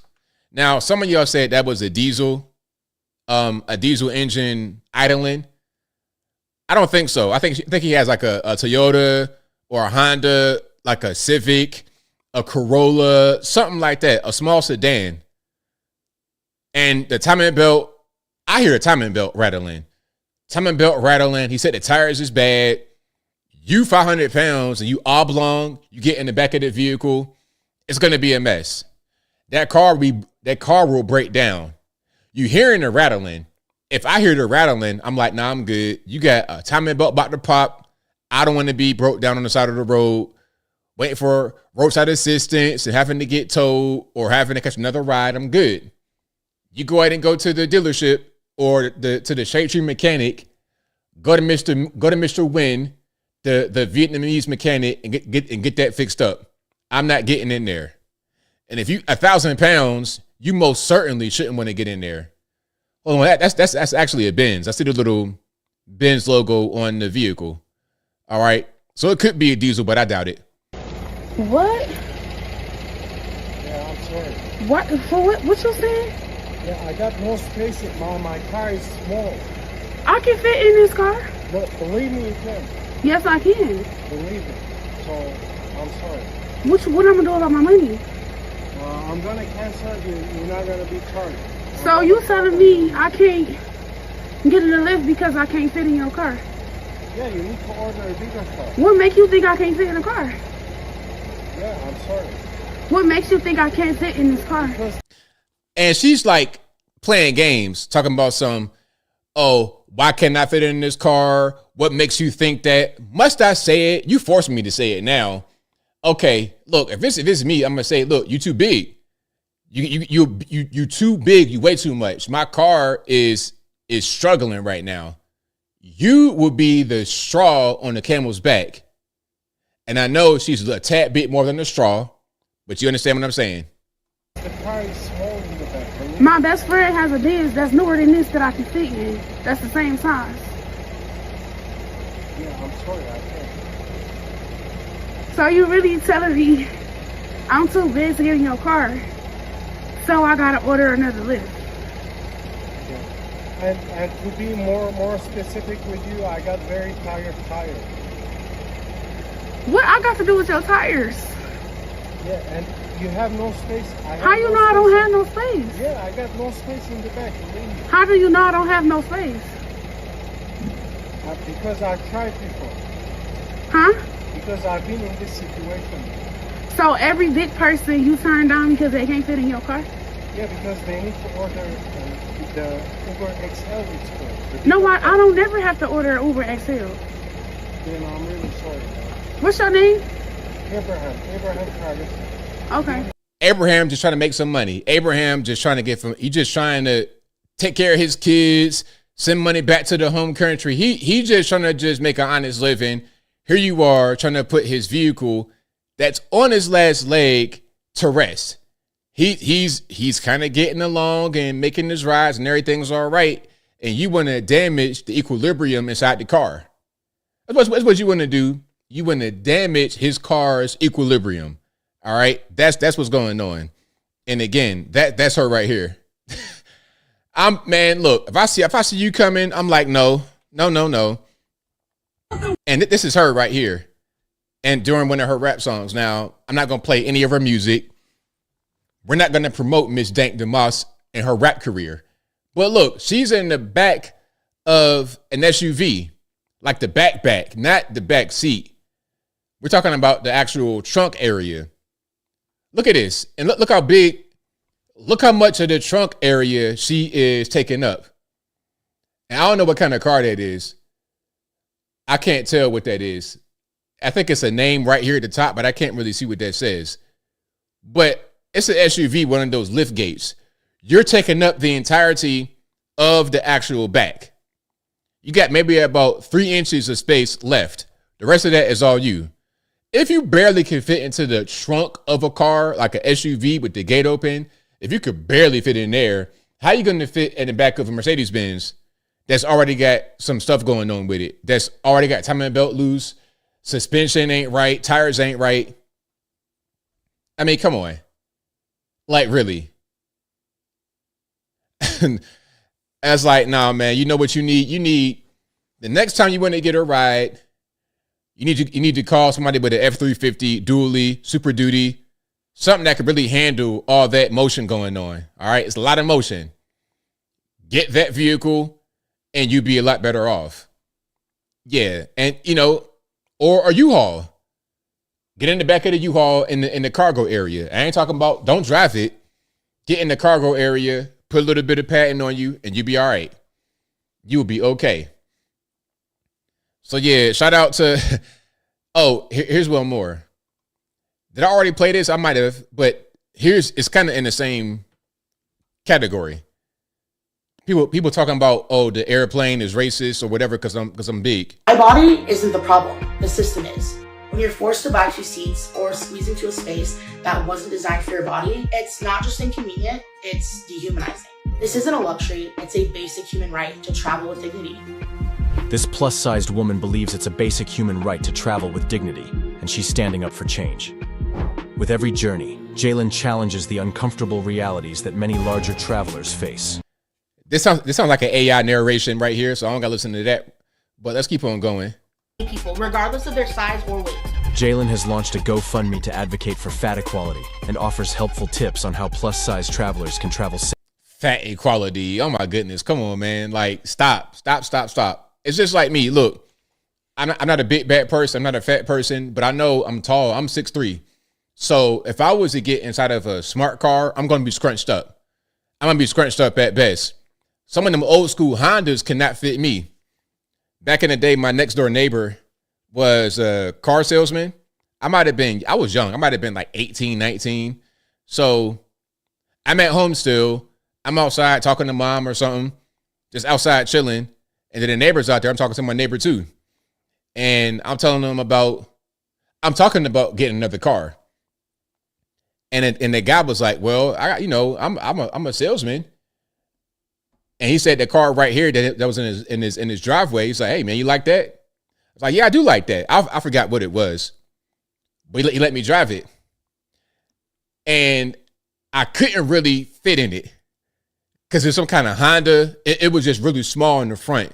It didn't matter what I did by bringing the seats back. It was just too small. If it was a Prelude, it would have been better because that's a coupe and they got more room in the front.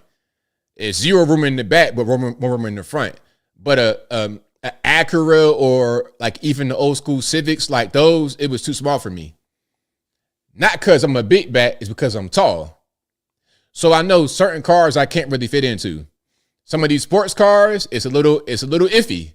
It's a little iffy. I sat in the Corvette. That was all right. It was a tinch small Corvette, Mustang. What's another one? Camaro. Those are okay. But some of them are a little bit too small. And I can't get in it. It's not the car's fault that I'm too big to fit in the car.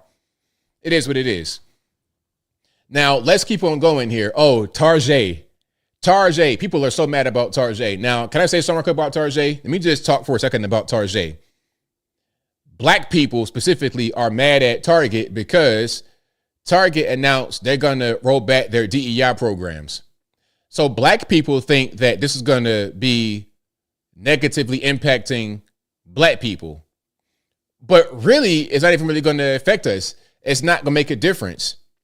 People like Tabitha Brown and whatnot, and the lady that has the Lip Bar brand, these are black women with their products in Target. Rolling back DEI will not remove their products from Target. They're still there. There's still black people that are saying, hey, here's my products. You like it. Whether you black, white, Puerto Rican, candy stripe, come on and buy it. Black folks say we're going to boycott Target because of the rolling back of DEI.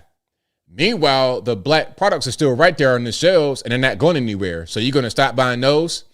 So if the black business fails because you refuse to support it because of what you think is happening with the business, then you got to ask yourself, who's hurt by that, really?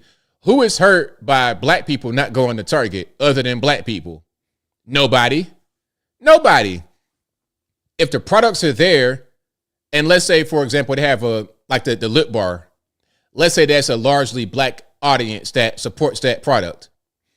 If the black woman who sells that can no longer sell it because black folks don't want to go to the place where it's sold, all you're going to do is hurt her. And she gives back to the community, to the black community. So let me get this straight. All right, let me just get it together to make it make sense for me. A black woman has a business. Black people go there to support it. They stop supporting it because of DEI being rolled back. The black woman loses her job, loses her business, cannot give back to other black people, all because black folks got upset. What did anybody gain from it? Target don't care. Y'all don't want to buy that no more? Okay. Next SKU, next product, next business to get that precious shelf space. Next. They don't care. So you do things like this. All you're doing is hurting yourself. You're not hurting anybody else. You're hurting yourself and your own community. Nobody, Target's not hurt. White man ain't hurt. The Puerto Rican man ain't hurt. You are the only one who's hurt by this. So y'all finna start discriminating us? Huh? Is y'all finna start discriminating us? Look, man, if you can't even formulate a sentence, just go back to the crib. If you can't formulate a sentence, just go back to the house. So y'all telling me if I want a job here, I can't work here if y'all don't like me? That's what y'all telling me? Don't say nothing, officer. Hello? Y'all finna start discriminating us, Target? This what we doing? Is this what we doing? Y'all quiet in this motherfucker. Where the workers at? I got kids. I need a job in this motherfucker. So look, bro, what are you going to accomplish by going to Target and screaming, yelling, cussing in front of kids, old people, women? Like, what are you even doing? You're not going to accomplish anything with this.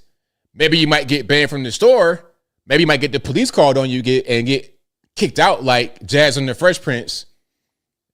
Maybe you get that, but that'll be it. You're not going to make any kind of change. You're not going to impact any kind of positive decision. You're going to do nothing. All you're going to do is just be a fool on the internet. That's all you're going to do. All right. And then he went to Starbucks. Y'all company, they're stopping the diversity for racism, for trans, for gender, all that. That's not right. So you stopped diversity for race, for trans, and for gender. Okay. Bro, why are you fighting for transgender people? What's it got to do with you? What like, you know, like, what does it got to do with you though? Don't you understand, bro? Like, don't you get it? Don't you understand? Especially as a black man, what are you doing fighting for the LGBTs? Don't you understand how they want to use our pain, our struggles, our hardships, our history in this country, in this world to benefit them? Like I said, they put you in the flag. Did you appreciate, like, did you approve of that? But was there a black meeting where they say, hey, you know what? We're going to put these black folks on the LGBT flag and let's see if they like it. Let's see if they like it. Okay. I don't think that I don't think they got permission from us to do that. Say, look, you see the flag right here? This is the pride flag, the gay flag, right? Now you see the regular rainbow colors they stole from the Christians, right? They stole that from the Christian people. And then right here, this is transgender and other stuff. That's the white is blank because you already know what it is. But right here, black and brown, that's you, Mr. Black Man. Why am I on the pride flag? I'm not gay. I'm not transgender. I'm not bisexual. I'm not I'm heterosexual, straight, regular. Hey, you know what? At this point, you know what I'm going to say? I'm going to say regular and irregular. I'm regular. This is irregular. Why are we on the irregular flag? Because they want to use what we went through to help them. So when we say, you know what, I don't want to do with irregulars, you say, oh, you hate black people, you're racist. See how that works? So, Mr. Black Man, why are you crashing out in Starbucks and Target for them? All they want to do is put you in the dress or kill you so they can make money off of you. Don't you see? Don't you see? I mean, I've never seen so many people advocate for their own demise in my entire life as I'm seeing right now. Illegal aliens, transgenderism, all kind of stuff. I don't really get it. Now, another guy, and this is why I said on Hodge Twins, this is why I say anywhere, the problem we have in the community among black people, zero education. Listen, no education. We don't know anything and act like we know everything. Let's hear from him, shall we? What's poppin', peeps? It's your boy Rich. I'm in Kroger shopping, which is unusual, but I will start shopping in Kroger since Walmart ended its DEI program. So since they ended their DEI program, they won't get my black Creole dollars. And that's what's up. You don't know anything. That's the issue. And then when you try to educate some of these guys, they want to get I don't know, man. Education, man. Education. My parents were dead for real, dead serious about education. It was no game with education. My parents like African parents. If you know, you know. African parents, you got an A. Where's the plus? The A is not enough. You need to give more effort. Tunde, get to better grades. You get A, where's the plus? That's how they be. And they're like that for a reason, because they understand where they came from in Africa, where there's no education. It's very hard to be able to get beyond that. Very hard to be able to get beyond that. And don't nobody get offended. You know what I'm talking about in Africa. Of course, there's education, universities, but you understand what I mean. In a lot of these villages, sub-Saharan Africa, it's difficult to get education. You got to pay for it. Imagine you coming from a third world country, extremely poor, and you got to pay to go to school. You got to pay, and you're not getting the best education. So they understand how important education is, but we don't. My parents, it was no game. Where's the plus? You got an A, where's the plus? That's how they were. You get bad grades on your report card, you're not gonna come outside anymore in your whole life. All right, but yeah, shout out to y'all. I am watching the chat. Shout out to you, Summer Sky. I am watching the chat a little bit. Hey, I try to make sense. I try to make sense. What's that? Ohio, Shari. I make a little bit of sense. I do my best. Now here's Tabitha Brown talking about Target and the boycott. Now Tabitha Brown has products in Target. All right, she's an actress. I think she's also a teacher, an educator, and an entrepreneur with like home decor, stuff like that in Target. So let's hear from her. I am in business in multiple ways, with Target, with Walmart, and Amazon, right? I sell Donna's Recipe, my hair care products, right, are on Amazon. They're also in Target. And of course, I have a huge partnership with Target. I sell my seasonings at Walmart. I do business all over, just like many other people. And what I can tell you is, if we all decide to boycott and be like, no, we're not spending no money at these organizations. Listen, I get it. And if that's how you feel, honey, I 1000% get it. But so many of us will be affected, and our sales will drop. Our business will be hurt. And if any of you know business, it doesn't just happen overnight where you can just go take all your stuff and pull it off the shelves. there's a process. And then you got to, like, where you going to put it? You got to have a place to store it. That's money, right? You got to have another place to sell it, which is almost impossible sometimes. And even if you sell online, it's a process when it comes to business. People don't know anything, though, Tabitha. They don't know anything. They think that you could just take all the products out of Target nationwide and just sell them online. Like you could just do that, and it's, you know, like you already get paid for their products. Like there's not a contract in place. Like they ain't none of that going on. Like there's no real business behind it. Like you could just go get them from the back of your house and sell them online and just ship it like everybody. That's just not how this works. They don't know nothing. That's the problem. Now, shout out to you guys. I got a little bit of breaking news here. A plane crash in DC airport out there in Arlington, Virginia, but basically DC. Let me see. So it says all flights halted at Reagan National Airport due to plane crash. And the crash was an American Airlines regional jet. So a small jet, but capacity of like 70 passengers. What happened was the plane collided with a DC police helicopter. Now, I don't know how that happened because, okay, air traffic control, you want to say, all right, plane or helicopter, don't approach, get out of the way. Yeah, somebody dropped the ball because it was a collision between two aircraft. Air control should be able to control that. So I don't know what happened. How did that really go on? Let me see if I can pull up a video right quick. Y'all, please hang tight. And let's see if I can have something. Okay. So there's videos of the scene, but they're not really saying what happened.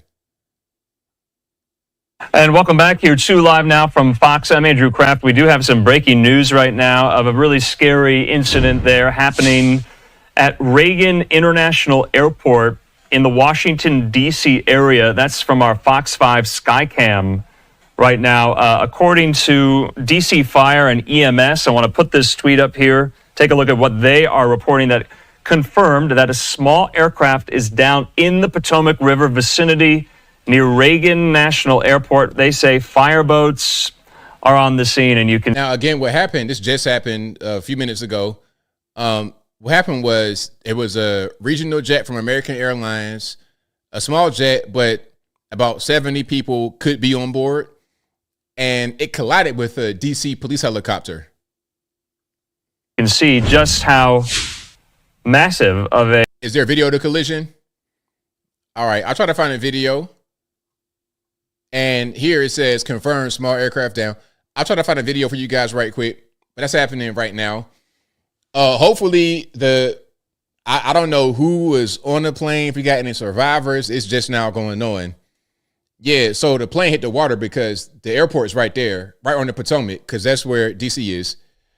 Now I'm seeing that DC police say it was not the helicopter involved, so it could have been a drone. All right, so let's see. All right, okay, we got something right here. Here we go. We got a video. So trigger warning. Hopefully it doesn't disturb you. No sound.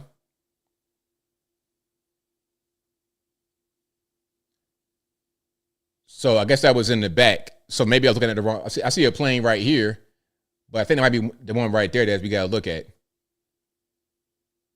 So there's an explosion right there.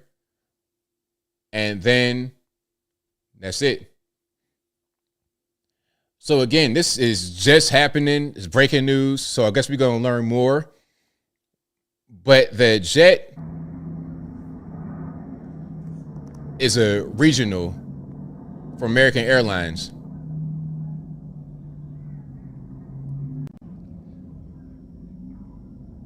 So this is near DC Airport, DCA, which is right on the Potomac River.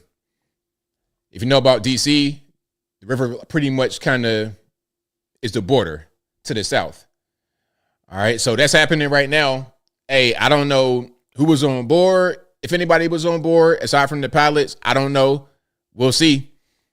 Air traffic control, Got some explaining to do, because how did this happen? How did we have these aircraft collide in the air? There should be somebody that says, hey, get out of the way. Hey, don't fly here. Why was helicopter there? I don't know. That's a good question. We'll see. We'll probably know more in the morning. It could have been a drone. It could have been it, or it could have been some kind of explosive. I don't know. I do not know at all. 60 missing. Man, this is going to be bad. This is going to be real bad, especially if it was a ball drop by air traffic control. Military helicopter. If it's a military helicopter, then why was there no air traffic control to make sure that they were not in the way? And why did they not get out of the way? Air traffic control on the weed break, pretty much. The airplane was headed to the runway and collided with the helicopter. Yikes. Why was helicopter right there in the middle in the runway? Why would that be right there? You know what? I was watching the high-speed chase in California, and the helicopter was following the high-speed chase. Well, actually, it wasn't. At a certain point, it wasn't a high-speed chase. They were just giving the motorcycles and street bikes, dirt bikes, an escort. But anyway, so as they're escorting the dirt bikes to wherever they want to go, that were driving illegally, no licenses, no nothing. As they were doing that, they said, okay, they're going to LAX and we can't go there. There's a no-fly zone around the airport. Why? Because you don't want to get in the way of the runway. You don't want to get in the way of any kind of air traffic that is going into or out of the airport. It's simple. So we'll see what's going on here. We shall see. All right. But if you like what you're hearing so far, please give the video a thumbs up. Like the video, share the video, do all that good stuff. That'll help me out tremendously. Okay. Let me see. I'm reading some of this. We're talking about the orbs, all that kind of stuff. Hope they weren't hacked. Hope they weren't hacked. We'll see. We shall see. Hope nobody was hurt. I mean, something happened. Somebody did something. There's a ball drop. There's a mistake that was made somewhere, because you know, at an airport, you're going to have planes take off and land, so you shouldn't be in the way. So why was the helicopter right there in the way? Somebody did something they shouldn't have been doing, period, point blank. The water's still pretty cold right now, Cat Ferris, because we're still in wintertime, and it's DC. It snowed the other day, so the water's pretty cold. If they're in the water, it's going to be a problem. 100%. It's going to be a problem. Chick Hunter says flight tracking data suggests a helicopter involved in the collision over the Potomac River in DC was military VIP transport helicopter. Military VIP? No, who was on there? If there was a VIP transport, then who was being transported and why? That'd be the question I ask. Let me see if I can find anything that's breaking live about that. All right, and y'all hang tight with me. I appreciate it. Let me see. All flights halted. Pray for survivors. I'm seeing pretty much the same thing. So here's something right here. All right, let's look. It says a PSA Airlines Bombardier CRJ 700 regional jet collided in midair with a Sikorsky H-60 helicopter while on approach to runway 33 at Reagan Washington National Airport around 9 p.m. local time. PSA was operating as Flight 5342 for American Airlines. It departed from Wichita, Kansas. The FAA and NTSB will investigate. NTSB will lead the investigation. We will provide updates as information comes in. Wow. I mean, heads will roll after this, because it's not like the plane just crashed or there was a mechanical problem. It was a collision. So something's going on. Is it 70 casualties? Well, I'm going to see if I can find anything about that. American Airlines put an update that says we are aware of reports that American Eagle Flight 5342, and look, here it is. I'm gonna give you the straight from them. American Airlines. We're aware of reports that American Eagle Flight 5342, operated by PSA with service from Wichita, Kansas, ICT, to Washington Reagan National Airport, DCA, has been involved in an incident. We will provide information as it becomes available. This was just right now, 10 p.m. Eastern. So just 4 minutes ago, they put this out here.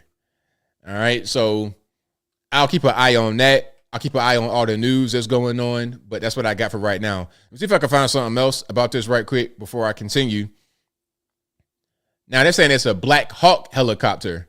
Okay, CBS says a passenger jet and a Black Hawk helicopter collided in midair near D.C. All right, let's see from, this is what, CBS News? Let's see this right quick. Y'all give me a second. All right, let's see this right quick.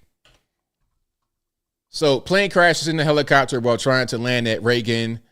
All the same information. So D.C.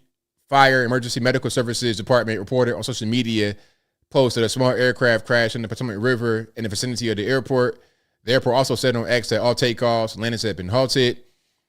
Let me see. So there's not much more here than what we already discussed. But like I said, it's a CRJ 700 regional jet that collided midair with a Sikorsky H-60 helicopter while on approach to runway 33 at DCA. So there it is. All right. So hopefully your loved ones are not involved in this. Hopefully everybody's okay. Hopefully. All right. Let me see. Gateway Pundit update says video shows helicopter flying directly at airplane before massive. I don't know about that. I ain't gonna say that because I feel like that might not be correct. Because then that's like down that's saying that's like an attack. I don't want to say that yet until we get some evidence about that. Because I don't, if they've seen the video that I've not seen, then but I've not seen anything to confirm that. All right. So Extra Ill says the H-60 is a variant of the Black Hawk. Okay. Yeah, RIP, if anybody, I don't know all the details, but as of right now, they say that 70 died. So RIP to them if that's the case. Or 70 missing. With a fireball in the sky, ABL, I'm pretty sure they're dead. Yeah. But like I said, I don't know nothing about nothing. If they were on board, that's pretty much a wrap. But I still need to know exactly what happened. Like, what caused it? Was it an explosion? Was it an attack? What's really going on? Yeah, so if you have a military helicopter, you would think, okay, they would know better than to get in the way of a vehicle. I mean, of a plane in the sky. They would know better than to do that. So what's really going on? There's something happening, but we'll get to it. It's just now happening. So as we get more information, we'll be able to figure out more. All right. Now, I kind of want to get to Carolyn Levitt right quick. Just a little bit of before we get to calls and whatnot, I'm going to get to Carolyn Levitt, who is opening the floor for us to be in the White House, maybe asking questions like this. Okay, where was the plane? Why did the crash happen? Do you have any information? Who was on a military helicopter? All right, we can ask questions like that. Check it out.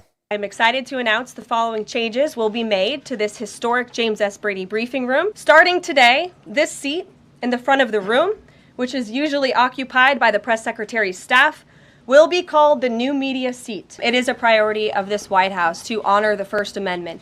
And it is a fact that Americans are consuming their news media from various different platforms, especially young people. And as the youngest press secretary in history, thanks to President Trump, I take great pride in opening up this room to new media voices to share the president's message with as many Americans as possible. In doing so, number one, we will ensure that outlets like yours, Axios and Breitbart, which are widely respected and viewed outlets, have an actual seat in this room every day. We also, again, encourage anybody in this country, whether you are a TikTok content creator, a blogger, a podcaster, if you are producing legitimate news content, no matter the medium, you will be allowed to apply for press credentials to this White House.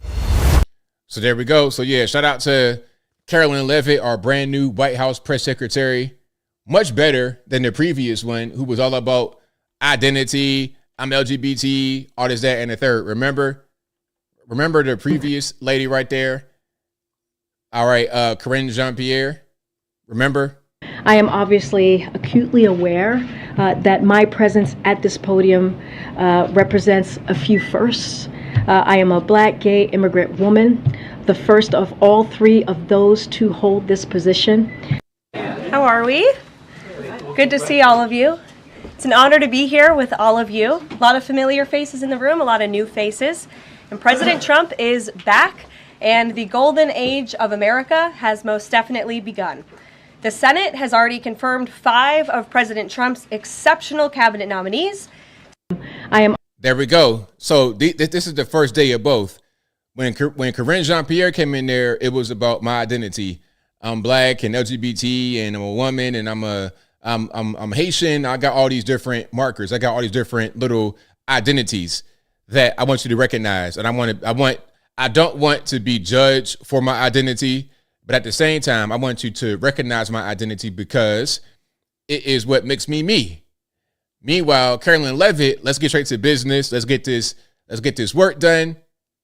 The identity stuff is not really important. So shout out to Carolyn Levitt for doing right, for bringing this position of White House press secretary back to the way it's supposed to be. Country. All right, here's an example of how Miss Levitt handles the media. This right here is called doing your job and doing your job very well. Check it out. And for you guys who are just now coming in, I did see the plane crash in D.C. All that I know now is that it was a regional jet from American Airlines that may have had 70 passengers on board, and it collided with a helicopter near D.C. airport, and they're saying the helicopter might have been a Black Hawk helicopter. As far as anything else, I don't know. I don't really have video of it. There's like an explosion that happened, but you can't really see too much. So that's all I got for you right now. Hopefully we find out more information pretty soon. But here is what Carolyn Levitt said on her first day as a response to one of the questions. Check it out. Country and America is back. Christian Dayton. Thanks, Caroline. Just real quick, you mentioned the inflation executive order the president signed, but egg prices have skyrocketed since President Trump took office. So what specifically is he doing to lower those costs for Americans? Really glad you brought this up, because there is a lot of reporting out there that is putting the onus on this White House for the increased cost of eggs. I would like to point out to each and every one of you that in 2024, when Joe Biden was in the Oval Office, or upstairs in the residence sleeping, I'm not so sure, egg prices increased 65% in this country. We also have seen the cost of everything, not just eggs. Bacon, groceries, gasoline have increased because of the inflationary policies of the last administration. As far as the egg shortage, what's also contributing to that is that the Biden administration and the Department of Agriculture directed the mass killing of more than 100 million chickens, which has led to a lack of chicken supply in this country, therefore a lack of egg supply, which is leading to the shortage. So I will leave you with this point. This is an example of why it's so incredibly important that the Senate moves swiftly to confirm all of President Trump's nominees, including his nominee for the United States Department of Agriculture, Brooke Rollins, who is already speaking with Kevin Hassett, who's leading the economic team here at the White House, on how we can address the egg shortage in this country. As for costs, I laid out the plethora of ways that President Trump has addressed saving costs for the American people over the past week. He looks forward to continuing to doing that in the days ahead. Thank you. Very, very well done, Ms. Levitt. And you can see all the hands go up. Everybody's chattering. It's because you have someone who's actually engaging with them. And it's not just a choreographed exercise. It's a real thing. You are actually answering questions that you're given. So shout out to her for doing very well in her role. All right. But if you like what you're hearing so far, please give the video a thumbs up, like the video, share the video, do all that good stuff. That'll help me out tremendously. Oh, one more. I got to do one more. New York Magazine, really? New York Magazine, for real? This is why we hate the media. This is why we hate the mainstream media. Look at what you did. So the magazine cover you put up is the one that's outlined in the white. You can see it right here. And you can see what it says. The cruel kids table. Meanies, bad guys, bullies, whatever you want to call them. Out late with the young right as they contemplate cultural domination by Brock Collier. Now, I'm going to show you the guy, Brock Collier, that wrote the article. I called it, and some of you guys in the comments called it as well, that the guy wrote the article. You can already tell where he's at, what kind of stuff he's on. But throughout the article, they kept talking about how white the party is. There's so many white people here. There's no black people here. or nobody else of any other kind of ethnicity. First of all, the party was sponsored by Kalshi, and the co-founder of Kalshi is a guy that looks like he might be from Middle East, Iraq, Iran, or something like that. Cool dude, but not a white person. And this magazine cover is clearly cropped. And the funniest part is how they got this guy's face covered right here with the title. That was done on purpose. I'm a graphic designer. I know about placement of text, placement of design elements to hide unwanted features. I know how that goes. I've done it a million times. A million times I've done it. They did that here. They hid his face. The guy with the afro, they hid his face. And then you see where that white line is? Look, hold on. I'm going to show you how crazy they are. You see where that white line is? That's where the actual magazine cover ends. And the rest of the picture that they crop begins. Look at how close they got to the side of my man's head. I mean, they didn't let a brown pixel on the cover of the magazine. Isn't that racist? Isn't that racist to specifically remove the black people from your actual magazine cover? So you telling me that the conservatives are racist because there was no black people there. Meanwhile, that was a lie, number one. And number two, you took the black people off of the magazine cover. I should say that y'all are the ones that don't want black people. y'all the ones that don't want black people. You took us off. Look, you can't tell me that wasn't done on purpose. It's right up against my man's head. Right up against him. There's not a pixel of space in between his head and where the magazine cover starts. They did that on purpose to make you think that, oh, it's all white people and they hate black people. It's just not true. It's not true. Okay. And then they're talking about, oh, well, these women are so beautiful and they're way out of the men's league. The men could never get these women. It's like, bro, what do you know about women, Mr. Brock Collier? Hey, do you guys want to see? Hold on. Before I continue, you see all the young people on there, how good they look, how beautiful they are. The men, handsome. The women, beautiful. They look great, right? We can see what's happening right here, all right? This is their picture from New York Magazine. Now that you've seen that, I want to show you Mr. Brock Collier so you're able to compare and contrast, right? Let's do a little bit of compare and contrast so you're able to see what's really going on. All right. Mr. Brock Collier. Let's go to his IG. All right. You can already kind of tell how he's going to look. You already know. All right. So hold on. First, let's do this. That's him right there in the top. You already kind of see what's going on. And this is him right here. That's him. So when you see some of these articles, when you see some of these things that people say, you got to take a little bit of time to think, who's the one that's writing this? Who's the one that's really saying this? Is this the opinion of the majority of people, or is it the opinion of a handful of people? If you look like that and you're a male, I'm going to think you might say something like what you said in the magazine. Just maybe. I'm just saying. Sometimes you can't judge by how somebody looks, but sometimes you can. Just sometimes. All right. So, I mean, come on. You already kind of see what's going on. And that's him right there again with a blouse. A blouse. All right. I rest my case. Listen, I rest my case. So my question to all the women, who would you rather spend time with? Mr. Collier or one of those young, handsome guys from the magazine cover? Huh? One of these guys or Mr. Collier? Hey, you pick, you let me know. You guys let me know. Some of y'all might like the androgynous look. Some of y'all might like his little Party City wig he got on. Y'all might like that. And that's totally fine. I'm not judging you. But I think the majority of the young ladies out there are going to make a decision pretty clear. All right. So yeah, and the whole point behind showing him was to let you know that these are the kind of guys that put out that kind of filth, that kind of garbage on mainstream leftist media. And you can see why they put it out, because of what they got going on with themselves. They pretty much just project whatever they got going on the inside to you, the consumer.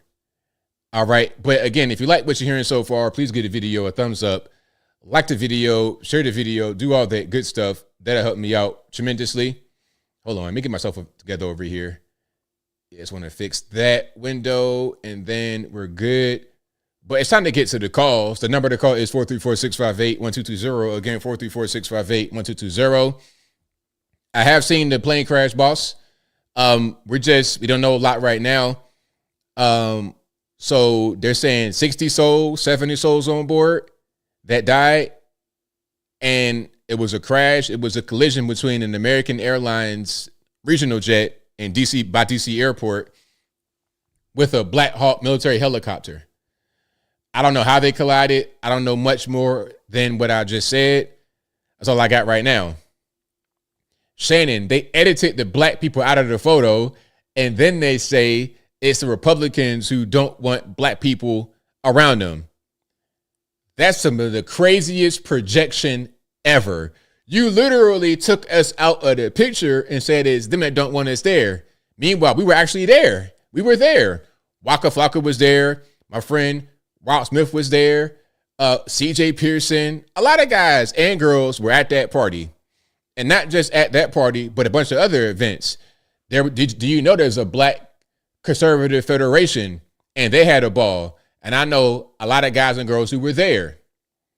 But we didn't just stay at the black stuff. We went to everything.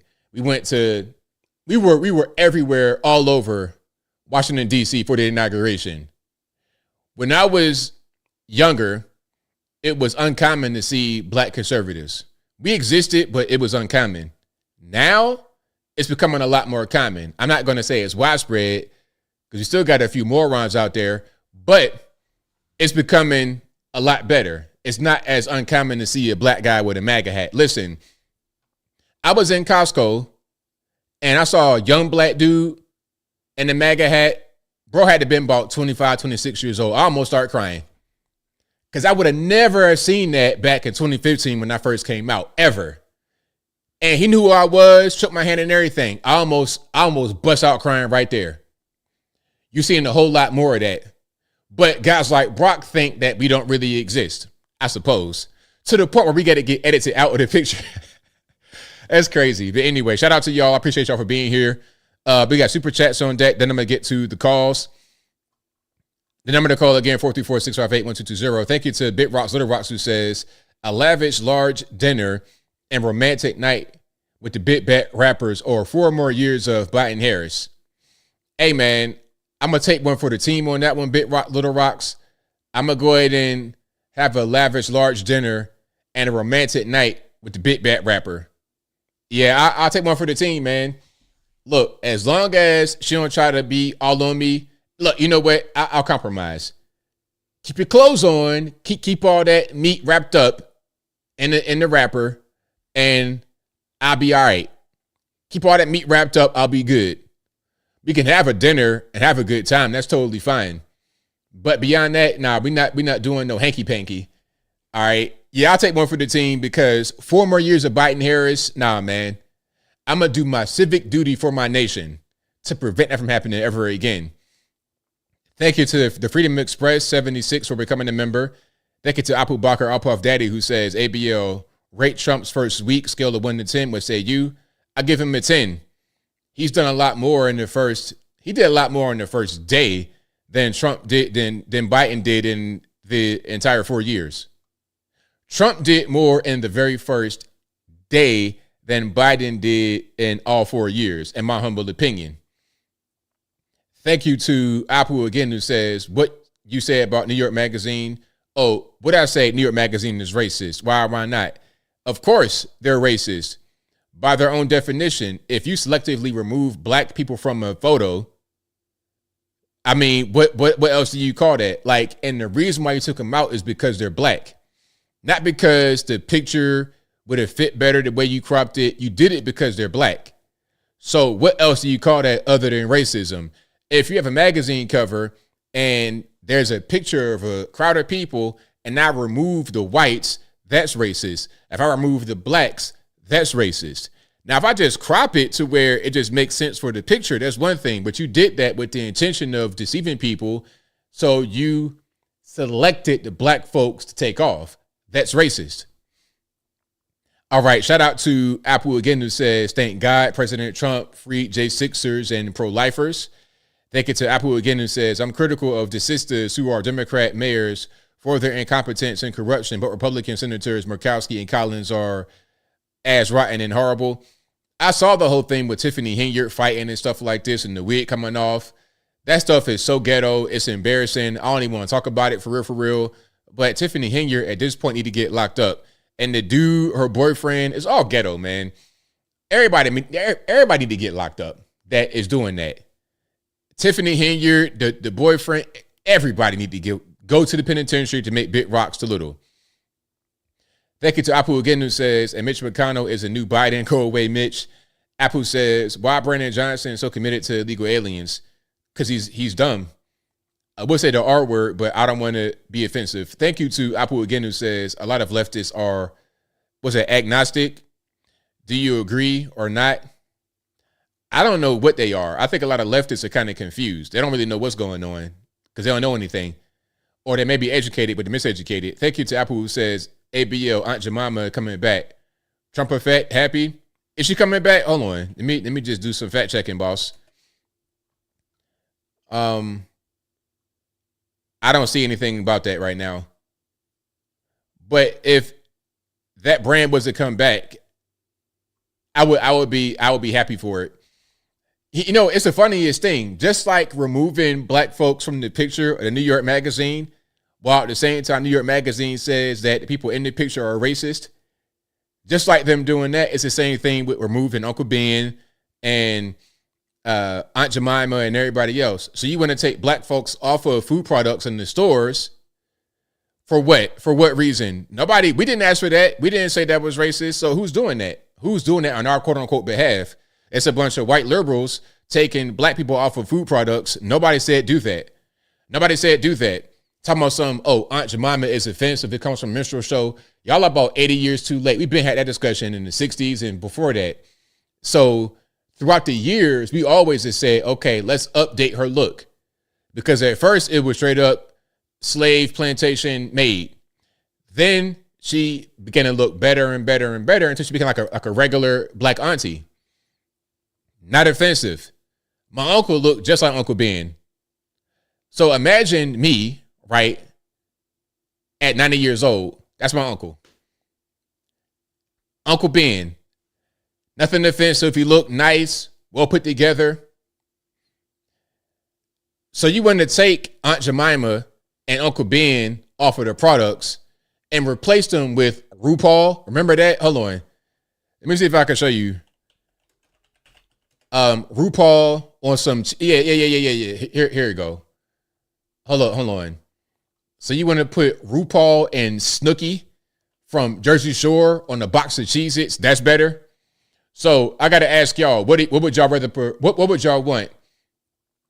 Would you rather want Uncle Ben on the front of the rice and Aunt Jemima on the front of the syrup bottle and pancakes and all of that?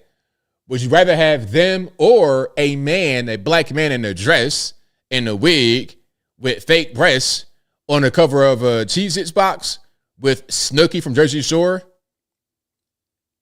What are we doing? What's better? Is this progress?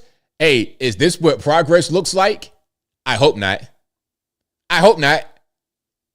Anyway, I'm triggered, so I digress. So yeah, shout out to these two buffoons right here. Anyway, let me keep on going. Thank you to Tim the Beard, who says, go back to when gender dysphoria was a disorder. 100% correct, sir. Thank you to Boomhauer, who says, did you see where it popped off at the city council meeting over Tiffany Henyard? She even jumped in and started swinging on the dude. Complete ghetto. 100% ghetto. Her wig came off and everything. I'm like, how is she not in prison already? I don't I don't quite get it. Okay. Thank you to Cigar Gangster, who says, nobody makes me laugh so much while discussing serious topics like you do. Thank you for that. That means a lot to me. I appreciate it. Shout out to Black Suburban Dad Reviews, who says, hey, ABL, Trump's first term, liberals sound crazy. Now they just sound like liars. I can torch any liberal in a debate with basic common sense. 100% correct. 100% correct. They will lie to you. They'll tell you anything. You hit them with basic common sense, basic stuff, and they have nothing for you. They have nothing for you. They get to the Freedom Express 76, who says, criminals don't need sanctuary. Duh, facepalm, exactly. They get to Lothair again, who says, shout out to my baby girl, Sarah. Much love to you. You are my heart and soul. That's so nice, man. Shout out to Sarah. Thank you to Kayesh Proximus, who says, Michelle broke up with Barack. Hey, I don't know what's going on with Big Mike and Barack Obama and their relationship. I don't know, but we'll see.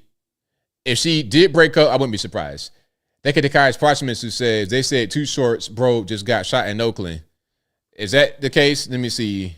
Too Short, brother. Yeah. Rapper Too Short's brother killed in East Oakland shooting. That's really a shame, because Too Short is not a young man. This man was 61 years old. So you survived that whole time growing up in the Bay Area. You survived all that to get killed at 61. That's awful. That's totally awful, man. RIP to Too Short's brother. Prayers out to Too Short. Slenderella Charmer, thank you for your donation with the dancing emoji. I appreciate you for that. Thank you to Michael Critchlow, who says, could you imagine Alex Jones with press credentials? Oh boy.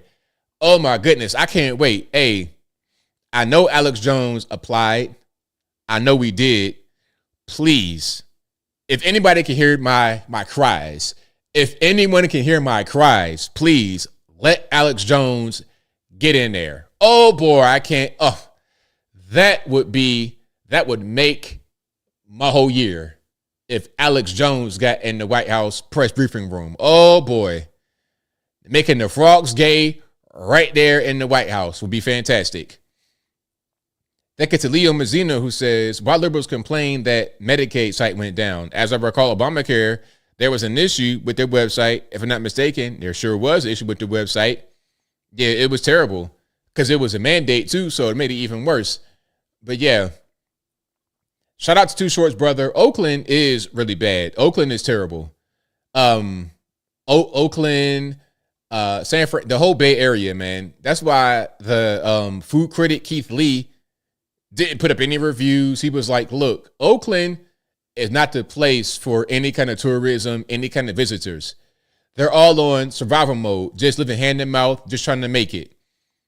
Basically, civilization as we know it has collapsed in a place like Oakland. That's what's going on.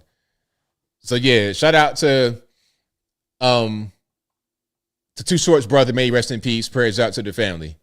All right, we got super chats done. Now it's time for the calls. The number to call, 434-658-1220. Again, 434-658-1220. And again, I have heard about the plane crash. Original jet carrying between 60 and 70 passengers collided with a Black Hawk helicopter in D.C., near DCA Airport, which is in Arlington on the Potomac River. So, like I said, rest in peace to all those who died. I don't know anything about who they are, what their names are. I don't know anything. I just hope and pray that they will be okay. Meaning the families. Those that died, like I said, rest in peace, prayers out to them. Prayers out to their family. All right, again, the number to call, 434-658-1220. Yeah, it's really, really unfortunate. 61 years old, you made it the whole time growing up in Oakland, and you lose your life at that age. That was my dad's age when he died of a heart attack. And it was kind of like, I won't say it was expected, but he told me before he died, he was like, when you're a firefighter and you work for many years, RP to the headphone users, when you work for many years as a firefighter, your heart sometimes can give out when you retire. A lot of guys, old firefighters, they die in their 50s and 60s, unfortunately. Let me get my sound together. Let's keep on rocking and rolling. So somebody dying like that is different than somebody dying because they get shot and killed in Oakland. All right, hold on. I'm messing up. I'm messing up real bad. Let me get it together. There we go. 612, you're on the line. Who am I speaking to? Hey, ABL. This is the Freedom Express 76. How are you? I'm doing well. About yourself? I'm doing great. I'm calling from Minnesota. I hope you don't judge me by my governor. Not at all. Not at all. Hey, I'm a veteran. I served 10 years active duty in the military. And I worked as a mechanic, and I did recovery operations, this, that, and the other. I took cars for evidence. And so I've dealt with a lot of these idiots, you know, that they talk about as far as terrorists and stuff like that. But the reason I'm calling is about the recall to work for federal workers. And I sent you an email earlier, I think it was today or yesterday, about my husband who works for the VA. And he's also a disabled veteran, by the way. And I think that there's a lot of misconception about the VA workers that work there. So where I'm coming at with this is a lot of these VA workers are also disabled veterans. So they are used to the system that's going on in the VA system. And I kind of feel like with this recall to work situation, they've been kind of made like the whipping boy, so to speak, for recall to the office. And keep in mind, God bless President Trump, I love him to death. During his first time in office, he did a big hiring for VA employees to help, like, veterans' disability claims, this, that, and the other to go through in a more timely manner.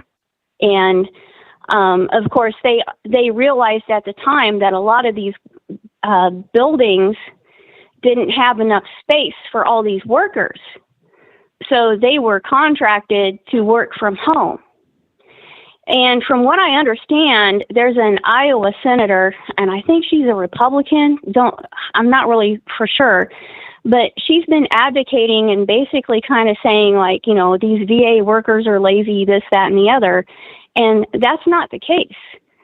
So their work is monitored for every keystroke, every phone call that they make, everything that they do. I mean, even when they're in meetings, they're on camera. So they know when these guys and gals are working at the VA. And so where I'm coming at with this is where my husband currently works, they have 1,100 VA employees. And this place can only house 750 employees. Now they've got Customs, Immigration, FBI, and other agencies that work within this secured building. And so obviously they can't fit all these employees back into the office, but they were kind of threatened today, like, well, if there's no space available, we're going to fire you. Now, I want you to keep in mind, some of these people that they're threatening to fire are people like my husband, who's a Purple Heart recipient, okay?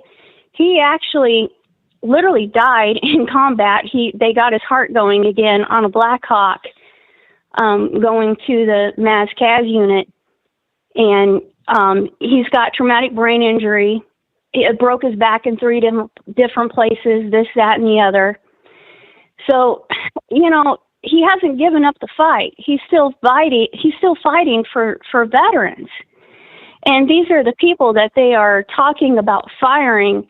And when he got the letter this morning about, hey, we're going to buy you out with 7 months' pay, that's a slap to the face. You know, he's got 15 years in the VA trying to help veterans.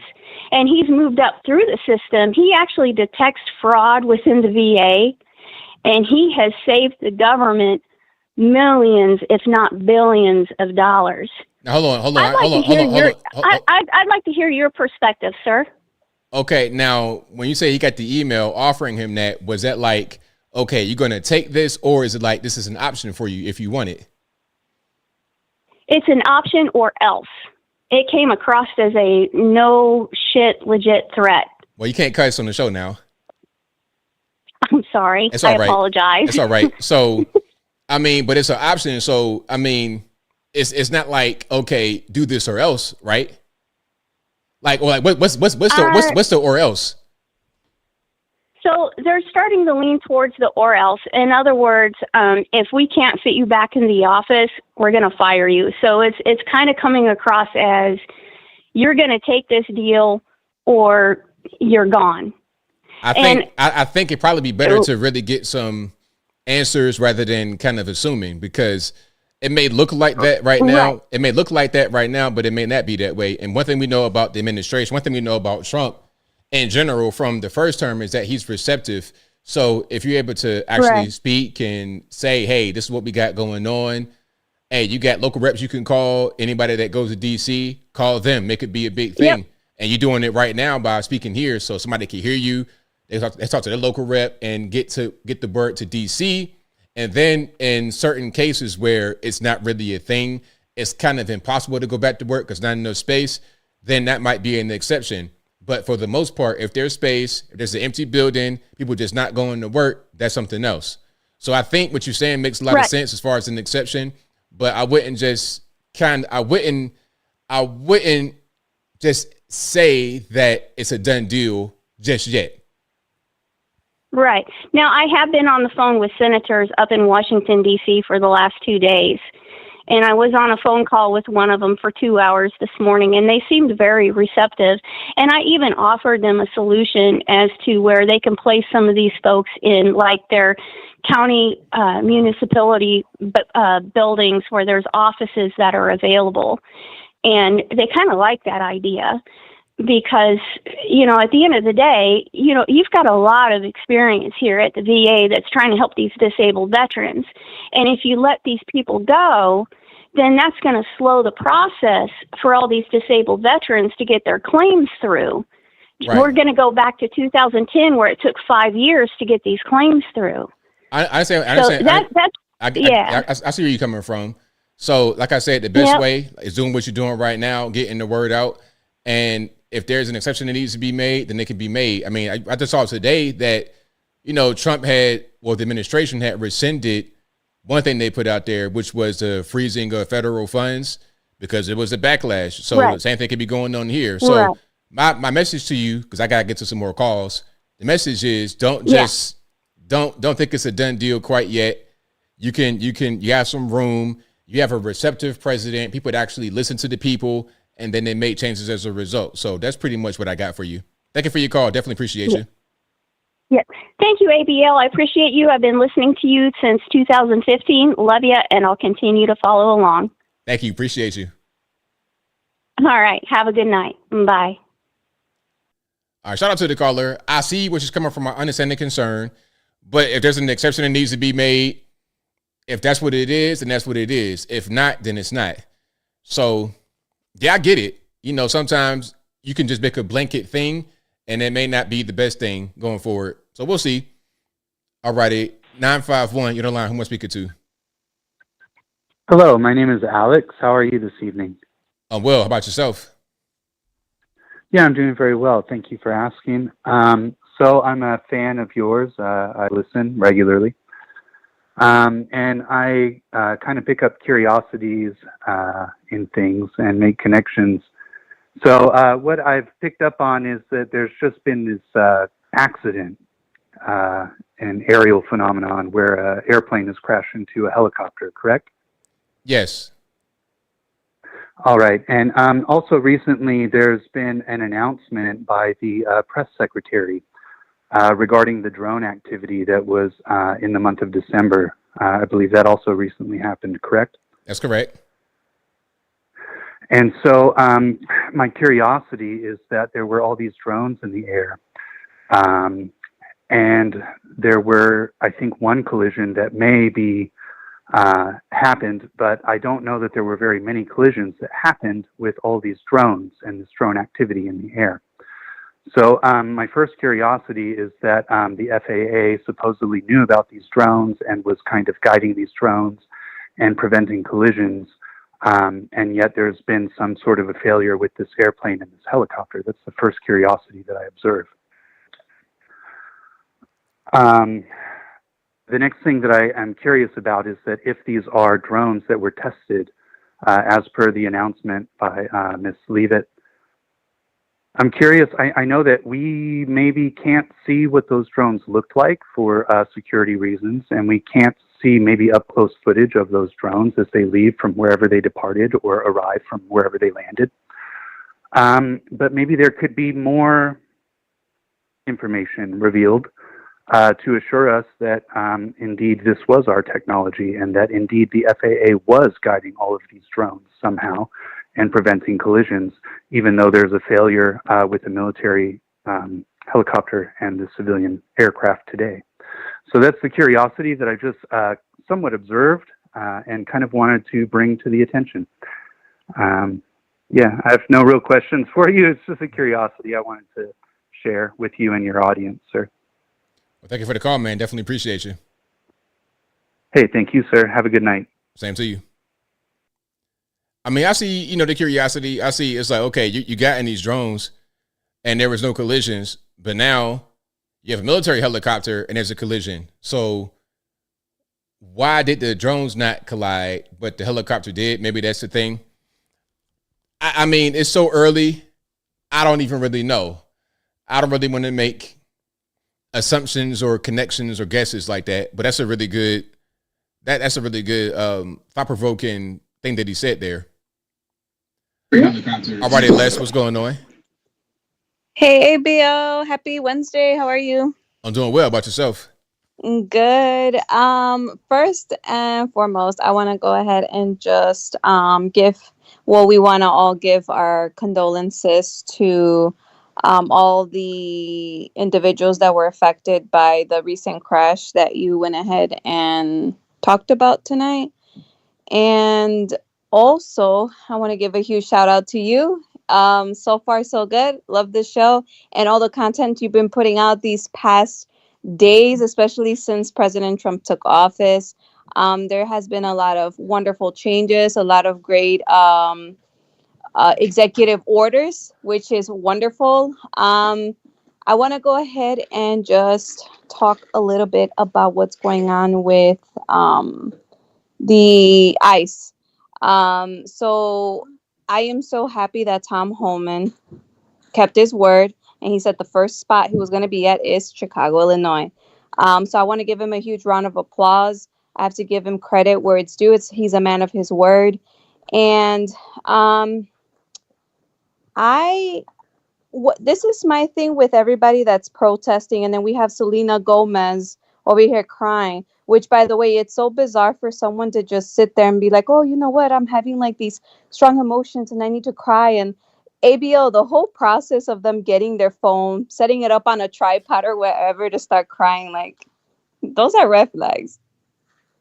Exactly. It's like, come on, you're doing all that stuff, all this preparation, editing, and then the one person added music. It's like, really, music? Exactly. So it's like you can't even take that person serious. And another thing, Justin Bieber went ahead and dodged a huge bullet for that one. All right, I just gotta put it out there. Right on. But it's what I said in my comment, and you read it earlier in your show. It's like, okay, so all these people that are out there protesting, that are shutting down the streets, and all these clowns, all these celebrities that are so disconnected from reality, that are crying on TikTok or whatever platform they're using. It's like, well, where were the tears when we found out that there was over 300,000 children missing? There you go. That's what I want to know that, but I think maybe that doesn't really count. That's not really tear inducing. Exactly. And I don't know if you've heard, but I did read up on a article that I believe it was like 70,000 children were finally located. So we're in Iceland, I believe it was. Did you hear that? I did not hear about that. Yes, so 70,000 children were recovered. I believe it was in Iceland. Tom Holman and the owner of Goya was helping them. I'm assuming maybe with the funding or something. I don't know, but he's involved with that too. And again, I got to give them a huge round of applause. I think that's amazing. And just one last comment, ABL, and this is in regards to all the people that are out here protesting. If people are out here, I'm so sorry, ABL, I read a comment and it's just making me crack up. Oh my God, never mind. If people are out here protesting, right? And it's like, you know what? Instead of you all doing this, and I'm so tired of hearing that rhetoric of, well, this country was built on immigrants and all that. Yeah, in the beginning of time. But guess what? That's why we had the war for independence, right? We won our original 13 colonies, and then after that, we started expanding, where we started gaining more states. We're at the states where we're at now, right? 50 states. We are the USA, right? And we went ahead and our founding fathers established a government, right? And after that, other laws were implemented, and one of them have to do with immigration laws. So it's like, you come here illegally, you don't go through the right port of entry, you are breaking a law. So you do not deserve to be here. You need to all get deported. Now, if your country is bad, the way they say, because Mexico is bad. I mean, I've been saying this for a very long time. The government is very, very corrupt. Why don't you all start a revolution? Demand better. Like, you know how many, especially in Mexico, you know how many Mexicans are out there that can overtake a corrupt government? There's more of the people than there is of the corrupt government. So it's like, if you want the change, go implement it there. Do not come over here, break our laws, and then start crying out. And then a lot of them are over here getting government handouts. It's like, no, you're putting such a huge burden on these taxpayers, on us. Like, we don't want that. Go home. Go fix your own country. Make it better. Here in the USA, you want to come here, you come the right way through the port of entry, the way Tom Holman and all of us have been, well, the majority of us have been saying, because there's still a small amount that want to go ahead and say, oh, but the immigrants, no, they're illegal. Go back home, fix your country. You still want to come here, just do it the right way. That's it. But other than that, ABL, I want to go ahead and wish you a wonderful night. God bless you. God bless the chat. And the little Patriots want to say good night. Good night. Thank you for the call. Definitely appreciate y'all. Good night. Bye, ABL. All right, so shout out to them. Always a good call. But yeah, hey, if there's an issue, if there's like, okay, our country is bad, all this and that, okay, I'll start a revolution. I'm gonna come over here and mass and just get money. Nah, make your country better. You guys are the leaders of your country. Make it better. That's what I would say. It's real simple. So yeah, shout out to them and shout out to you guys. I appreciate y'all for being here. If you like what you're hearing so far, please give the video a thumbs up. Like the video, share the video, do all that good stuff. That'll help me out tremendously. And the number to call is 434-658-1220. Again, 434-658-1220. Shout out to you guys who have called in so far. I really, really, really appreciate y'all for that. Yeah, man. And a lot of you guys talking about the plane. I have seen the plane crash. I covered that earlier. If you guys are just now coming in, there was a plane crash near DCA Airport on the Potomac River. A regional jet with between 60 and 70 passengers collided with a Black Hawk helicopter, a military helicopter. It collided, they said, as the plane was approaching to land, I suppose. I don't know how that happened because this is restricted airspace. And if you're a military aircraft, you know better than to do that. You shouldn't be in the way of a plane coming in to land. So maybe we got an air traffic control problem. Maybe we got some kind of rogue issue. Maybe it might have been weaponized. I don't know what's going on. Okay, we have audio with the video from the plane crash. Fire. Well, we got air traffic control. Oh boy. Let's hear this voice. Fire command. The accident happened in the river. Both the helicopter and the plane crashed in the river. It's east of the approach end of runway 33. It was probably out in the middle of the river. I just saw a fireball and then it was just gone. So I haven't seen anything since they hit the river, but it was a CRJ and a helicopter that hit. I would say maybe a half mile off the approach end of 33. Fire command. All righty, so that's what we have. Air traffic control talking about the accident. It said that the helicopter and the plane crashed into the river as the plane approached runway 33. So it was trying to land runway 33. So I guess the only thing that could happen is helicopter got in the way of the landing. Why would the helicopter do that? This is a Black Hawk helicopter, military helicopter. Why would the helicopter do that? You know full well not to do that. Man, somebody did something that they shouldn't have been doing. Whether it be the helicopter acting rogue, whether it be the air traffic control not being on the job. I don't know how that happened. So yeah, rest in peace to all those who died. Prayers out to their family, but that's what we got right now. If you ask me how that whole thing played out, your guess is as good as mine. Your guess is as good as mine. Let me see if I can find more about from that right quick. All right, let me see. So the update for, all right, so it says American Airlines flight AA5342. Again, American Airlines flight AA5342. 60 passengers, 4 crew members, at least 4 people rescued from the water. Some of y'all were saying that, man, that fireball, think they all dead. Well, let's not be so quick to say that. 4 have been rescued from the water. I think the plane was low enough to actually not be so high if you fell from the plane that it would kill you if you didn't get killed by the explosion. So 4 have been rescued from the water. Collided with a Black Hawk helicopter. 3 soldiers aboard the helicopter. Okay. So that's what we got so far. That's an update that happened right now. I'm just seeing that on my timeline right now.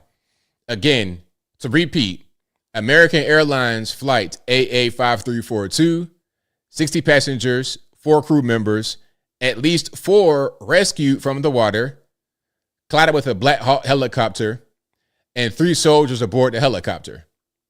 That's all we got right now. And again, this happened near DCA Airport, which is Reagan Airport, right on the Potomac River, right near DC. But DCA is actually in Virginia, which is right there across the river. It's like you can land right there, DCA, take a Uber right into the city. You're right there.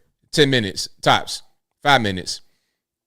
Who was on the plane? It was a passenger plane. It was a regional jet from American Airlines. So just regular people, I suppose. I'm not quite sure if it was anybody that was of any notoriety. Just regular people. I don't know if it was any celebrity or important person or anything like that. I don't know. But regardless of who was on there, rest in peace to all those who passed away. Prayers out to their family. And again, 4 got rescued. So we're going to hear from those who were rescued. Okay, like what's happening, what's going on. We'll hear from them pretty soon. Now, as far, and I don't know what happened. I don't know if it was air traffic control that dropped the ball. I don't know if it's a helicopter going rogue. I don't know. And of course, we're going to hear the black box. I guess it's going to be a black box and a helicopter as well, right?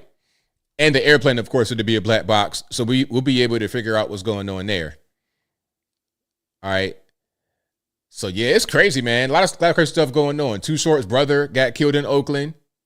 61 years old, man. That's like you got cheated. It's like, man, look, I made it through all the tumultuous times, the crack 80s and all that kind of stuff.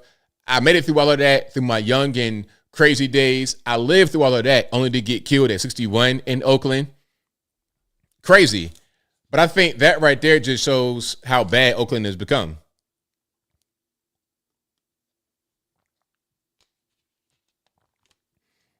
Now, somebody said DEI pilot. I don't think the pilots are responsible. Maybe the helicopter, but I don't think so. Soldiers, I mean, flying a helicopter, I don't think so. I think it was air traffic control. I don't know. I don't want to make assumptions like that because I don't know. Okay. Somebody says, what's too short? That's funny. Okay. That's we got a cultural divide a little bit in the country.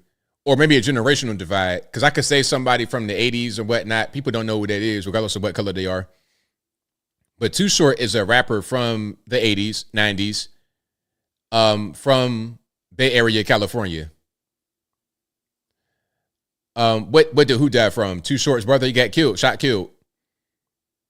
Yep, got shot and killed. Too Short's brother got shot and killed in Oakland at 61 years old. That's crazy, man. It's like, man, come on. You gonna shoot me now at 61? It's like, bro, come on, man. I done already made it. I done already escaped the nonsense. Yeah, that's totally. They tried to rob his grow house. Is that what happened? Hold on. I don't know if that's true. I think it's just a comment. Let me see if I can see something about Too Short brother. So Too Short's brother, so it occurred after 7 a.m.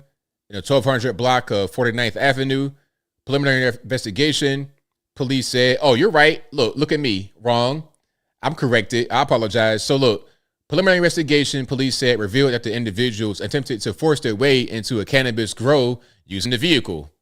The victim exited the location and was confronted before being shot multiple times. The victim was transported to a hospital where they later died.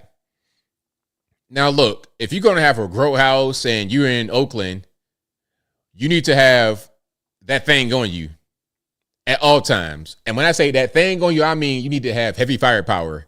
You need to have grenades, C4 explosives, rifle, pistol, shotgun, all of that, everything. Victim was identified as 61-year-old Wayne Shaw of Oakland. Shaw was the older brother of Bay Area rap legend Too Short. OPD Homicide Division investigators responded to the scene to conduct a follow-up investigation into circumstances surrounding the shooting. Too Short is a Bay Area-based rapper who was famous for the hit song Blow the Whistle. Blow the Whistle. He was born in Los Angeles, moved to Oakland as a kid, and attended Fremont High School. He began rapping in the 1980s and is one of the most prominent rappers to come out of the Bay Area. So yeah, that's what's going on. Crazy. Yeah, man. So you want to operate a business in Oakland, a grow house, an In-N-Out, a taco stand, keep your pistol on you all the time. Keep your pistol on you all of the time. And rifle, shotgun, all of that. All right. That'll be a wrap for me. I don't have any more calls. Thank you for joining. I appreciate y'all for being here. I'm gonna keep my eye on the helicopter story and see what's going on with that. Yeah, I'm gonna keep my ear to the street on that one. All right. So I'll probably do a video about that on tomorrow. And hopefully we find out more then. Again, an update on the helicopter situation and the plane crash in DC. So a regional jet from American Airlines had between 60 and 70 passengers on board. It collided with a Black Hawk helicopter as it approached the runway to land. There was an explosion. Both the plane and helicopter fell in the water. At least 4 were rescued from the water so far. That's what we know as of right now. Why the helicopter and plane collided, I don't know. Your guess is as good as mine. I don't really know. But that's pretty much what's going on. And it's cold. That water is going to be cold right there in the Potomac, DC. It just snowed recently. It's going to be cold. So hopefully people who are still alive are able to be rescued in a timely fashion. And again, prayers out to all those who died. May their families rest in. Prayers out to the families of all those who died. May those who died rest in peace. All right. But that'll be a wrap for me. So shout out to y'all for being here. If you like what you heard tonight, please give the video a thumbs up. Like the video, share the video, do all that good stuff. That'll help me out tremendously. I'll be back live again, same bat time, same bat place. 8 p.m. Eastern time to right around right now, 11 p.m. Eastern Standard Time on Saturday. But I'm here all the time putting out pre-recorded content. Uncle ABL is back and running. I put up a new video on Uncle ABL talking about this video I saw on the interwebs. What was the video? The video was about fat versus fat versus fit? Something like that. Basically, it was a Jubilee video in which they were fat people and fit people debating about food and how to eat, all this and that and the third. And I gave my own 2 cents. Now, what I did for y'all was I made a video coming out tomorrow and I did a cooking video. All right. I cooked on there. Matter of fact, can I give you a preview? I can't give you a preview. Can I give you a preview? I can. Hold on. I might be able to. So this, I don't know. Y'all gotta let me know. This is like the first time I've done something like this, and I recorded it with my I have a pair of Meta lenses, and it was a gift, and I used that to record it. So hopefully it's not going to be too dizzying for you guys. Y'all let me know. Hold on. I'm gonna show you a piece of it, just a piece, so we can kind of see what's going on. Hold on. So look, here we go. Here's a preview of my video from Uncle ABL. Y'all getting sneak peeks. Watch. Alrighty, so I got a small knife right here. It's not super sharp, but it's sharp enough. And this big spoon, I'm gonna use this to scoop the avocado. You'll see. So first, chop the tomato. Okay, like I said, the knife is not super sharp. It could get sharpened, but it'll get the job done. You don't gotta be perfect. I'm not Emeril Lagasse. I'm not nothing like that. I'm not Gordon Ramsay. I'm just trying to, just trying to eat, just trying to feed myself, just trying to stay healthy and fit at age 40. So that's a preview of it right there. So what I do throughout the video, y'all crazy, ABO POV. What I do in the video, I'll prepare fish, the tomato, avocado, rice, plate it up, show you how I cook it, and then show you the finished product. This meal right here, you can eat that 7 days a week, just that, and you will lose weight. You're going to feel better. You're going to have more energy, stamina, all of that. You're going to have all that. I got energy right now. I've been up all day. I got up at 8 a.m., no nap, going strong. 5 hours of sleep, and I'm still up, still kicking, still rocking and rolling. Why? I eat right. I take care of myself. I do the right things. So that video will be up tomorrow morning, 11 a.m. on Uncle ABL. All right. Y'all got to check it out. The knife is dull. It is dull, Boomhauer. I got to sharpen it up, but I was just trying to get the video done. But you're right, though. You're right. I got to get the knife sharpened up. For real, I need to get some new knives. Them knives are kind of old.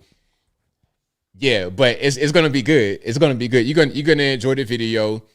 And I'll just do different things on there. I'll just do different things. Just a lot of lifestyle stuff on that channel. All right. Oh, the taste. Hey, the taste is great. I seasoned it. Where's the protein? Hey, I did fish. Hold on. I'm going to show you the finished product. I'm going to show you the video of the finished product so you can see it. All right. Hold on. See, look, now I'm excited. I can talk about, something else. Okay, here we go. So there we go. This right here, this is the finished product. You get to see my house and everything. So here is your finished product. Nice and sexy. Nice and nutritious. This is good. You got a lot of vitamins, nutrients, protein, carbohydrates, all of that. Very good. So there we go. That is your finished product. You got your avocado with a little bit of salt. You got your tomato. You got your rice, better rice, jasmine rice, and your skin on salmon. Oh, that skin on salmon, mwah, it's perfect. Perfect. And I got a question. When y'all eat salmon, do you leave the skin on or take the skin off? Because I've seen people say the skin is terrible. I could never eat the skin. To me, the skin is the best part. It is the best part. I say my house looks staged. Thank you. I appreciate that. I did all the decoration. So thank you. I appreciate that. Yeah. Boomhauer says we had bourbon marinade salmon the other night. Woo-wee. Hey, I know that was good, Boomhauer. I know that was good. So shout out to y'all. Shout out to Miss Boomhauer. I know that skin was good. I mean, I know that I'm reading the comments. The skin. I know the food was good. But y'all saying skin on, skin off. On. Everybody say on. Some say off, but I think the consensus says keep the skin on. How much was the avocado? About $1 a piece for the avocado. Little house avocados, they're not really big.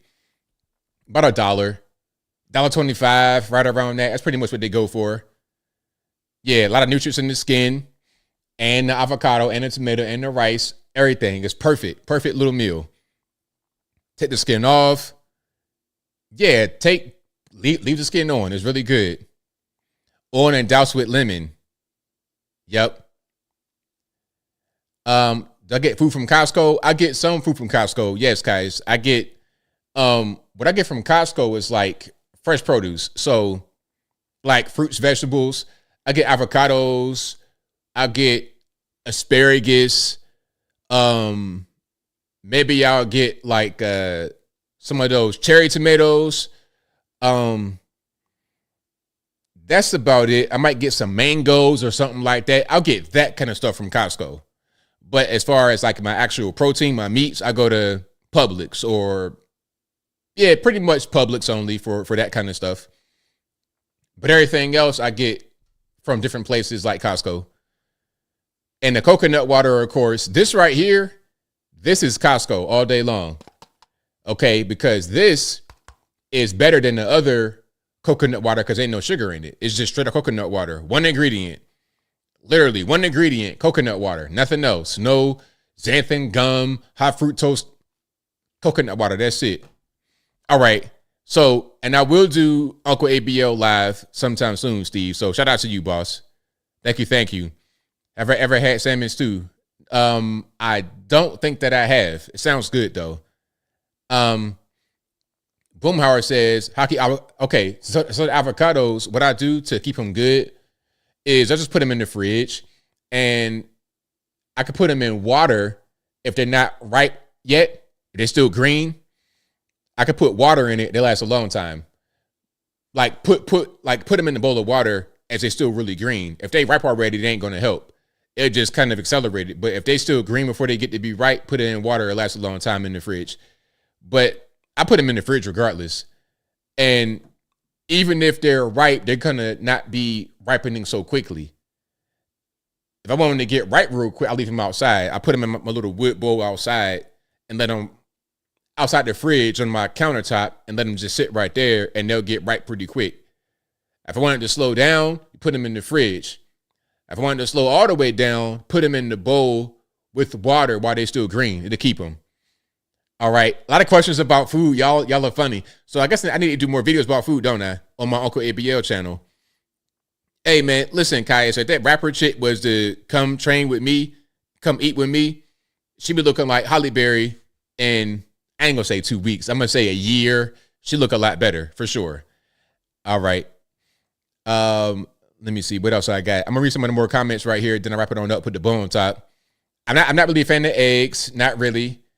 If I eat eggs, they got to be prepared very specifically. Scrambled eggs. Like, let's say I eat something like pad thai that I had the other day. A little bit of egg in that, ain't no problem. Egg foo young, something like this, where it's kind of mixed with other things.